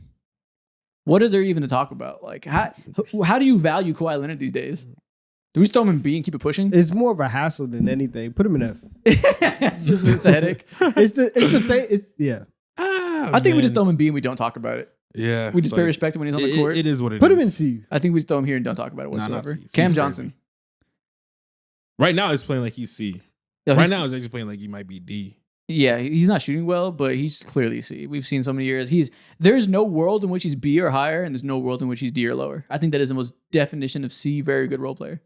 That like obviously he started off really cold in the Denver Nuggets situation, but we had enough years to know he's going to shoot well eventually. You would hope, and he obviously does. I mean, ball better handling than what stuff. he was. Yeah. Yeah. So right now, the MPJ returns are better than the Cam Johnson returns in this trade. I still feel like it's going to even out pretty well, and both teams probably got what they wanted from that trade. I think he's just definition of C. Okay. Denny. Ooh, man. He should be A tier, but for right now, I think I feel super comfortable with him. Top of B? Yeah, he could be top of B for sure this year. Is there any? I mean, he's averaging like 26. Like, he's kind of playing the A tier right now. He is, but I feel like me personally, I want to see it a little longer. The defense has fallen off with the offensive workload, which is obviously not great. Kind of comes to territory. It's a little Jalen Johnson syndrome. It's a lot of turnovers. Yeah, let's put that on Jalen Johnson's shoulders. Jalen Johnson syndrome. Yeah, it's happening right now. What is Jalen Johnson syndrome? Just being bad at half court? No, I just not like not trying defensively anymore because you have to deal with so much offense. Is what I said. Gotcha. It's really Mikal Bridges syndrome. Yeah, it's Mikal Bridges syndrome. It's every wing syndrome that has a ball handle more. But right now, Jalen Johnson. we'll go top of B. Okay. I feel like A could be a conversation, but that's fine. Maybe he should. If we didn't spend 10 minutes on MPJ, I might want to discuss a little bit more. Yeah. Don't care right now. Right now, he's performing at A level. Like him and Franz Wagner for the beginning of this Put him season, in A, why not? He deserves it, bro. Yeah, he's hooping. 26 is crazy. If he falls off, he falls off. Getting to the line like crazy. 10 times a game. That's 4 more points than Dylan Brooks. That's still crazy. A lot of people can't do that. I should have put Dylan Brooks on here. Jaylen Brown. Jaylen Brown is A tier. Clearly A tier. Yeah. Not even a conversation. Yeah, we can end it. Zachary Richeche. He's not playing well this year. That's D tier. He's not playing well this year at all. The only reason it's not F tier is because I would at least like draft him because he can shoot and he's big. Yeah. So I'd rather have him than DeMar. But I think his peak, he'll probably be C tier, and it might remain for the rest of his career. They drafted Harrison Barnes. Who was I supposed to take, bruh? Who was I supposed to take? Alex Sarr, Klingen. He didn't want to be here. Modest. Honestly, right now, hey, give me Harrison Barnes, man. Get out of here. That Mr. 100%. Yeah, I'm taking Reed Shepard. They said Reed Shepard is a Patrick Mahomes level prospect. They didn't pick him. Yeah, the Hawks did say that. That's ridiculous. Did you see the headline? They did. They viewed Reed as a Patrick Mahomes level prospect, meaning that he's like a transformational, will like change the position and like is a dominant in the rough prospect. That was an insane read also too by them. But yeah, it's fine. They didn't pick him. Richard A's been in and out the lineup consistently, man. He has a curfew by Y'all 10 deserve p.m. to be mid. Listen, man, our coach kind of hates him too at that point as well. He don't play fourth quarters. It's fine, bro. It's fine. That's crazy. LeBron James. Up in the air. Existential. Outside of tier list. Like, as of recording this on Tuesday, November 25th, he's played 2 games. In those 2 games, he looked good. He looked fine. He didn't look like LeBron James, but he's obviously coming back from 7 months of no basketball, so expectations are aligned properly. I guess we throw him A and say TBD. He might drop because he's old and maybe he doesn't recover. But we know that like last year, he would still be S tier. Yeah, I mean, there's no world where LeBron is worse than if he maintains his current level of play, he's like B tier in my mind. But he will get better. But yeah, he won't maintain this current. Exactly. It might be bad for his standards, but it won't look like this. And like, I think so. We should put him in A. I agree. Yeah. The off-ball defense might be worse than ever. Yeah. A tier. He might be bad for falling off, but it won't look the same. OG Anunoby. Listen, OG was playing really, really well. OG's great. Before he got hurt. B tier. Yeah, B tier. He's like Jay McDaniels. Like it's a pretty apt comparison for the tier player. He's better than Jaden. Sure, he's probably better, but that's a tier. Anything else? I'm gonna go see what the fuck this cat's crying about. Yeah. You guys talk about what you want to change. He's much better than Jaden. I just want to put that out there right now. Should I go ahead and change MPJ to B? Yeah, go ahead and do it. What do you want? Yeah, go ahead.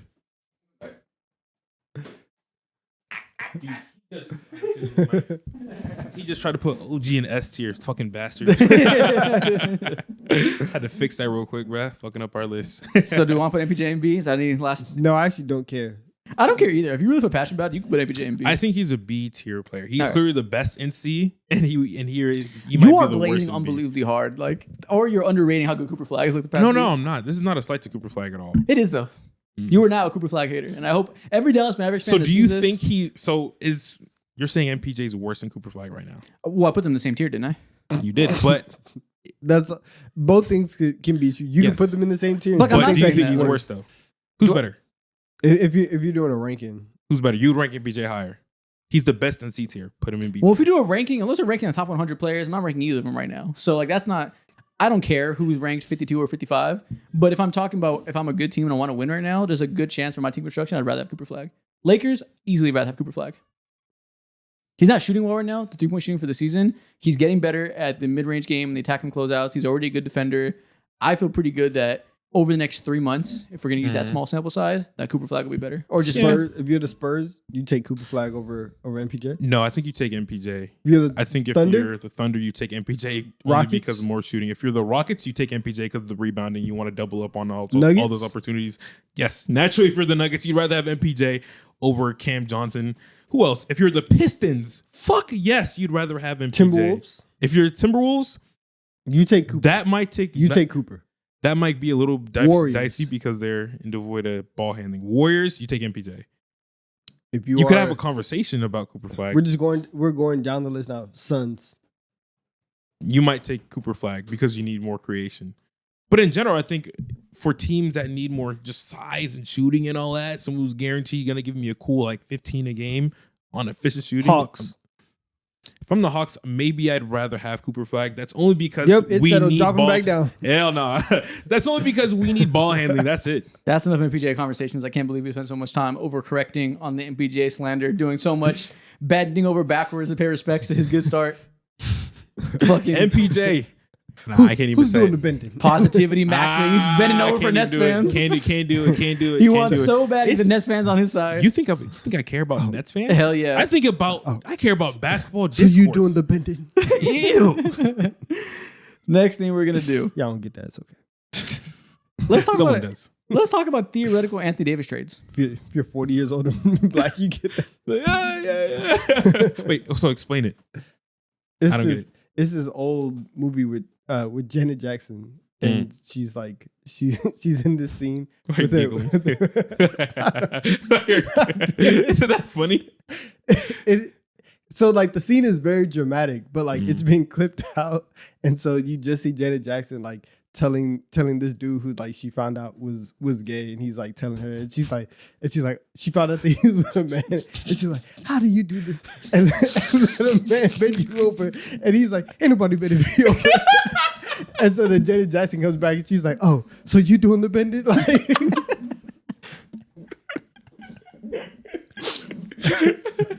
it's a very out of context. It's a very funny clip. Oh my god. Oh my god. I missed the context. No, man, I wish I could laugh. Oh my god. We're going to talk about theoretical Anthony Davis trades now. I'm going to name you 6 NBA teams. You tell me if you want to see them trade for Anthony Davis. Okay. So context aside, whatever the deal would look like, I guess that factors in somewhat. But like, do you want to see them pursue this if he becomes available? Let's do it. Team number 1, Detroit Pistons. No. Hell nah. You are 15-2. They're so up right now. Bro, they could lose every single game for the rest of the season and they still won't be as bad as they were back in 2023. You don't want to touch anything with this roster right now. I think that if you trade for AD, you want to be gaining in a major advantage on defense from your big position. Obviously, Anthony Davis is Anthony Davis. When you have Beef Stew back there hooping the way that he is, when you have Jalen Duren hooping the way that he is, like you said, I'm not messing with anything right now. Yeah, no, clearly. Jalen Duren's big leap. They have no need for Anthony Davis anymore. Mm-hmm. Chicago Bulls. What are we doing? Like, Why why? not? Maybe. Why not? They're so committed to being mid and never rebuilding. This is like the most perfect incremental way to get a star that's cheap for some good reasons, but is a star and makes you a better version of the mid team you want to be. And Better mid, okay. Anthony Davis does align with their values because the Bulls love keeping themselves a player who is from Chicago. True. You are right. They have to keep that going. You're right. So why not, I They guess? they do love that. Okay, check for It'd be fun. check for the Bulls. 76ers. What if it's like offloading the Paul George contract? Paul George and Jared McCain for AD. Now Jared McCain over there, that now you moves just me have from two the 7-footers Mavs. with bad knees. Your whole training room is it's over. I can't do it though from the Sixers. You're just reshuffling your broken parts, but now you lose Jared McCain. But yeah, I think if you're Can't do it. if you're gonna move off of McCain, I would want a better return. Yeah. But if it did involve getting off of the PG contract, then yes, I would do it. Okay. Like if that was kind of the Nah, main you thing. can't- If that was the main thing, I Yeah. would do it. I'd rather just keep Paul George. instead. Miami Heat. Do you want to see them pair AD and Bam, get this dynamic duo of bigs? They got Kelly Ware, and he's been hooping as of late, but he's so inconsistent when it comes to energy. So I don't know. He's been rebounding like crazy. I don't know if he's rebounding like crazy 2 weeks from now. I'm not gonna lie, that you saying they have Kelly Ware, very solid player, does not move me. Yeah, I'll do it. See, if the price is right, that's one that like if they're really getting off on a good deal, then I'm like, you can't deny the value, sure. But it doesn't excite me. Mm-hmm. Yeah, not yet. Just said, bro. I'd rather have Kelly Ware. Even though sometimes he plays like basketball gives him the ick, I'd rather have Kelly Ware. It's like, ugh. New York Knicks offloading Cat to bring in AD, get a better defender. Hell yes. I've been saying this is day one. They're going to lose already, bro. Why not go ahead and bolster your defense? What if we win? Win what? The East. You're not winning nothing. You may win like the best basketball team in New York. You might win the best basketball team in... First of all, that's already 7. Might win the best basketball team in the Eastern Conference at the end of the year. Best basketball team in New York? Roll the ball out. Let's see. That's not what I meant.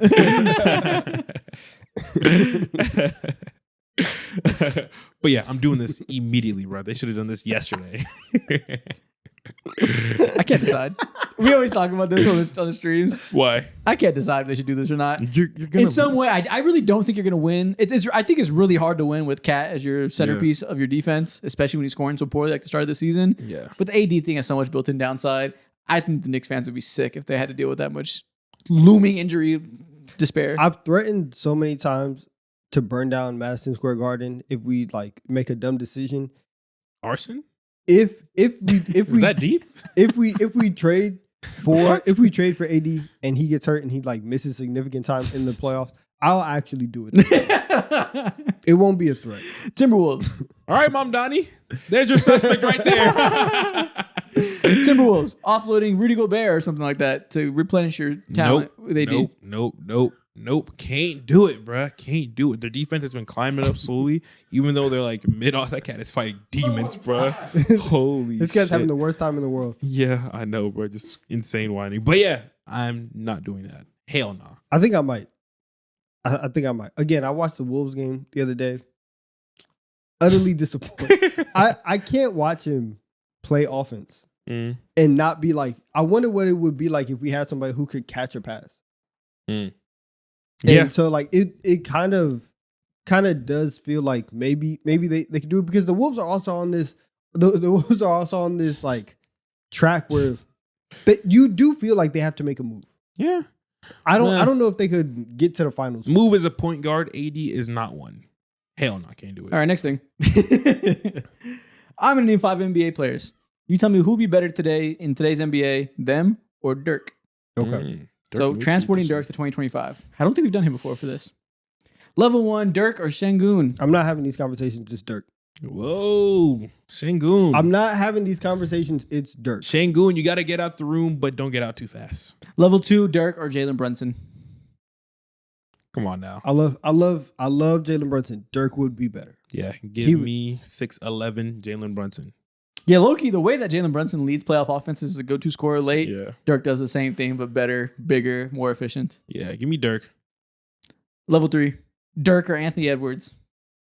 And so far this year, he's not allowed in these conversations right now. Not at all. He's on probation? Yeah. Sorry, he's suspended from superstar talk. He is suspended. He has to re-earn his way back into these combos. Go ahead and reinstate Dirk, it. you got him again. He's in alternative school. He got in a fight. Might take like 45 days in order for you to enter the building again. Level 4, Dirk or Luka Doncic? Now we have conversations to be had.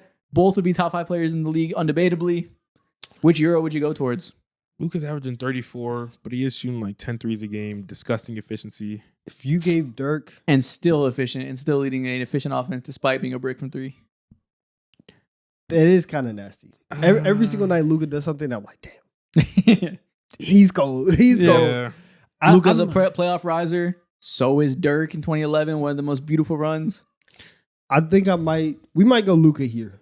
Because I do think that the passing is the difference. Luka by barely, though. Don't get too comfortable. Damn. Level 5 was going to be Nikola Jokic when obviously I think we'd all agree Nikola Jokic has cleared Dirk. He's Dirk as a scorer while being Magic as a passer. He's been passing for years now, bro. Sorry. All right, not too much on Dirk. A couple years been passed. It's been some time. Don't disrespect now. And I think, last thing we're going to do. We're going to play NBA Wavelength. So we haven't done this before, actually. We did something kind of similar. But we're gonna have one person. I forgot how does it go again. One person closes their eyes, and we pick a number, and we show it to the camera. You don't know it, and then you ask for a position. We'll do a category by positions, and we'll try to give you a player equivalent to that number. Okay. We played this before, right? Recently? We did it for House of Highlights. Okay. Yeah. Okay, So you can go first. So close your eyes. The number is on a scale of 1 to 10. This is the number. Okay. So ask for a position. Your eyes can open now. Okay. Small forward. You should have never told me that. I told the entire time. Michael Porter Jr. Michael Porter Jr. Give another one. Cam Johnson. Ooh. Shit. Okay. That's a good clue. Okay. Again, yeah, doing this on a scale of 1 to 10 too. Okay, so Michael or MPJ is 10 clearly, and Cam Johnson's like 1. No, you have to guess the number that we Oh, the like, number. Okay, yeah. gotcha. I'm gonna say 6. Incorrect. No, Ask for another position. that's not right. Fuck. Okay. Damn. All right, another position. Let's say center. Okay, center. This is interesting. Nas Reed. Ooh. Slow. Who's in this range? Yeah, Nas Reed, he's having a decent year, but I look at him like, you kind of a part of the Timberwolves' problems, man. Derik Lively. Derik Lively. Oh, man, no one cares about him ever since Luka got traded. I'm going to say 2. Damn, look, that was way too bad. We're naming good players. Wow. Here. Okay. I'm too harsh. Okay, let's say point guard. I need to get this fucking number fast. D'Lo on an above average night. Okay. Okay. Dealing above average nights. Ty Jerome. 5. It is There we 5. go. There you go. You got to start putting in these qualifiers. Yeah. He's all right. We gotta have some adjectives put in here. Yeah. Okay. Okay, so now I'll close my eyes. You guys do a number. All right, you ready? The number is Okay. all right. Okay, give me NBA coaches. NBA coaches. Ooh. So how do we want to start them off here? We will start. Jamal Mosley. Yes, that's 4. That's a good one. Okay. Tiago Splitter post the honeymoon phase. 2. Okay. Okay. Incorrect. Damn it. Incorrect. Getting warmer though. All right. Next category. What do you want? Give me NBA duos today. NBA duos today. Um, Okay. Trey Murphy and Zion. Trey Murphy. Oh. The 15th seed in the West? Yeah. What? The 15th seed in the West. They're dead One. last. You're right. No, they're not 1. Not one? What the fuck? Okay. NBA duos. Who's someone who's Okay. Yeah. Let's say You know, they could be, but you know, they could just No. yeah. yeah. And you know when you see it. Okay. Exactly. Okay. Let's say Kobe White and 3. Vucevic. Gotcha. Correct. Gotcha. I don't even finish the sentence. Yeah. If it's a Bulls thing, Yeah. 3. Gotcha. Okay. You put Vucevic over Josh Giddey. I didn't want to go there because it's a little bit too good. Either way, it would have been 3. Yeah. All right, I'll try it. Okay. Next number to the camera. Okay. Okay, go for it. What's the category? Category is shooting guards. Shooting guards. Shooting guards right now. Oh. Tyler Hero. Okay. Tyler Hero. Okay. He just came back last night. Good Yeah, Tyler player. Hero. Yeah, he fit in right perfectly. Okay. Mhm. We'll start 6. Incorrect. Okay. Next category. Let's go city jerseys. City jerseys this year. Let's Or just all go. time? Let's go all time. An all-time city Just so jersey. we have Okay. a wide array. That throwback Cavs this year. What? It's not bad. No, it's not a city jersey. It's a throwback. Oh, that's a throwback? That didn't count as Caesars? I'm counting those. No, you're talking about 2 different things. You're talking about, he said throwback. You're talking about the blue ones. Yes, What's LeBron? that's the one that I thought. That's not a city jersey. Thought it was a Say throwback. jersey, Thought say it was the jersey. same thing. Okay. Say jersey then. Okay, so just jerseys. Just- Yeah, Yeah. NBA jerseys then. Yeah, throwback Cavs jersey. Okay. Yeah, the navy blue Cavs one from LeBron era. That's fair. See, this is hard because I know how he feels about it, but I know how I feel about it. Yeah. We'll go 8. Ah, incorrect. Okay. Not terrible. All right. Let's see. Name the category is players that I would like to hang out with. That you personally would want to hang out with. Bobby Portis. 10 out of 10. No, incorrect. Okay. I should have known you love using Bobby Portis. Okay, Chet Holmgren. 7? 7 out of 10. Yeah. You'd have a fun time. It'd be hilarious. He'd be like, That'd be fun cool. guy, That'd be but cool. it's kind of Yeah. off-putting a little bit. Okay, I'll go one more time. That's funny. Do 1 to 100 this time. 1 to 100. Actually, no, then you can't tell the camera. Okay. Yes, you can. Yeah. Okay. We do We have 2 100? hands. 1 to 100. Okay. You show the camera? Okay. Yeah. Okay. Okay. Category is best player on a team in today's NBA. Ooh. A franchise player. Franchise player. Let's go Denny. Ooh, Denny. Okay. Okay, sure. Denny. Are we doing like multiples of 5? Like how specific? It's a whole number. Yeah, it's a whole number, but yes. Yeah. 50. Yeah. Damn. Okay, incorrect. Damn. I think we gotta think of some people in that range. So Okay. Okay, you said Denny. Let's go. Once again, LaMelo Ball when his ankles are Intact. Ankles are intact. Okay, so good, but not like top tier. Like it's not above 75. 65. Incorrect. Damn it. Incorrect.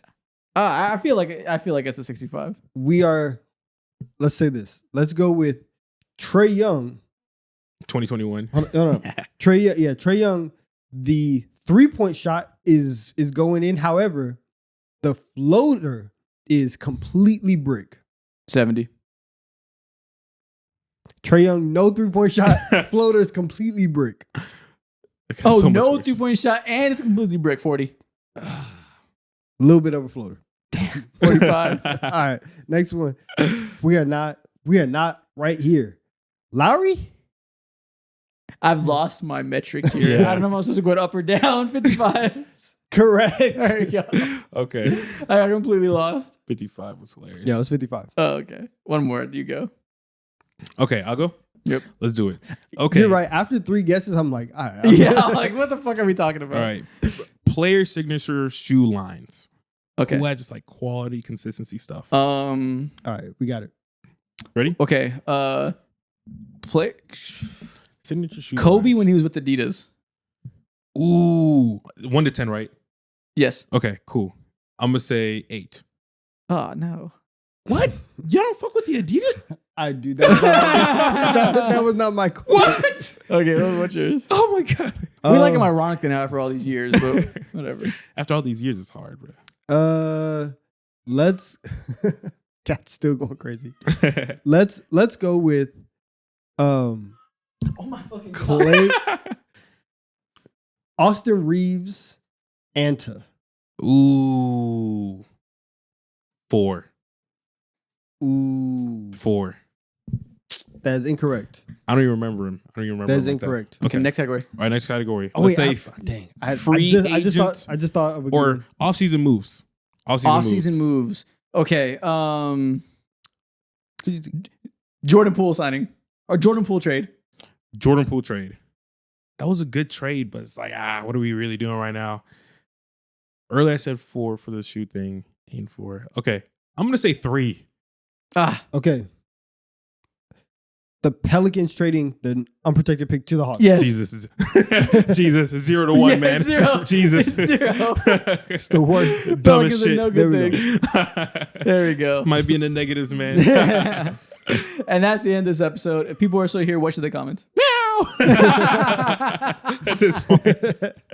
Fuck, man. Shout out to Blue, man. God damn it. And we'll see y'all next week.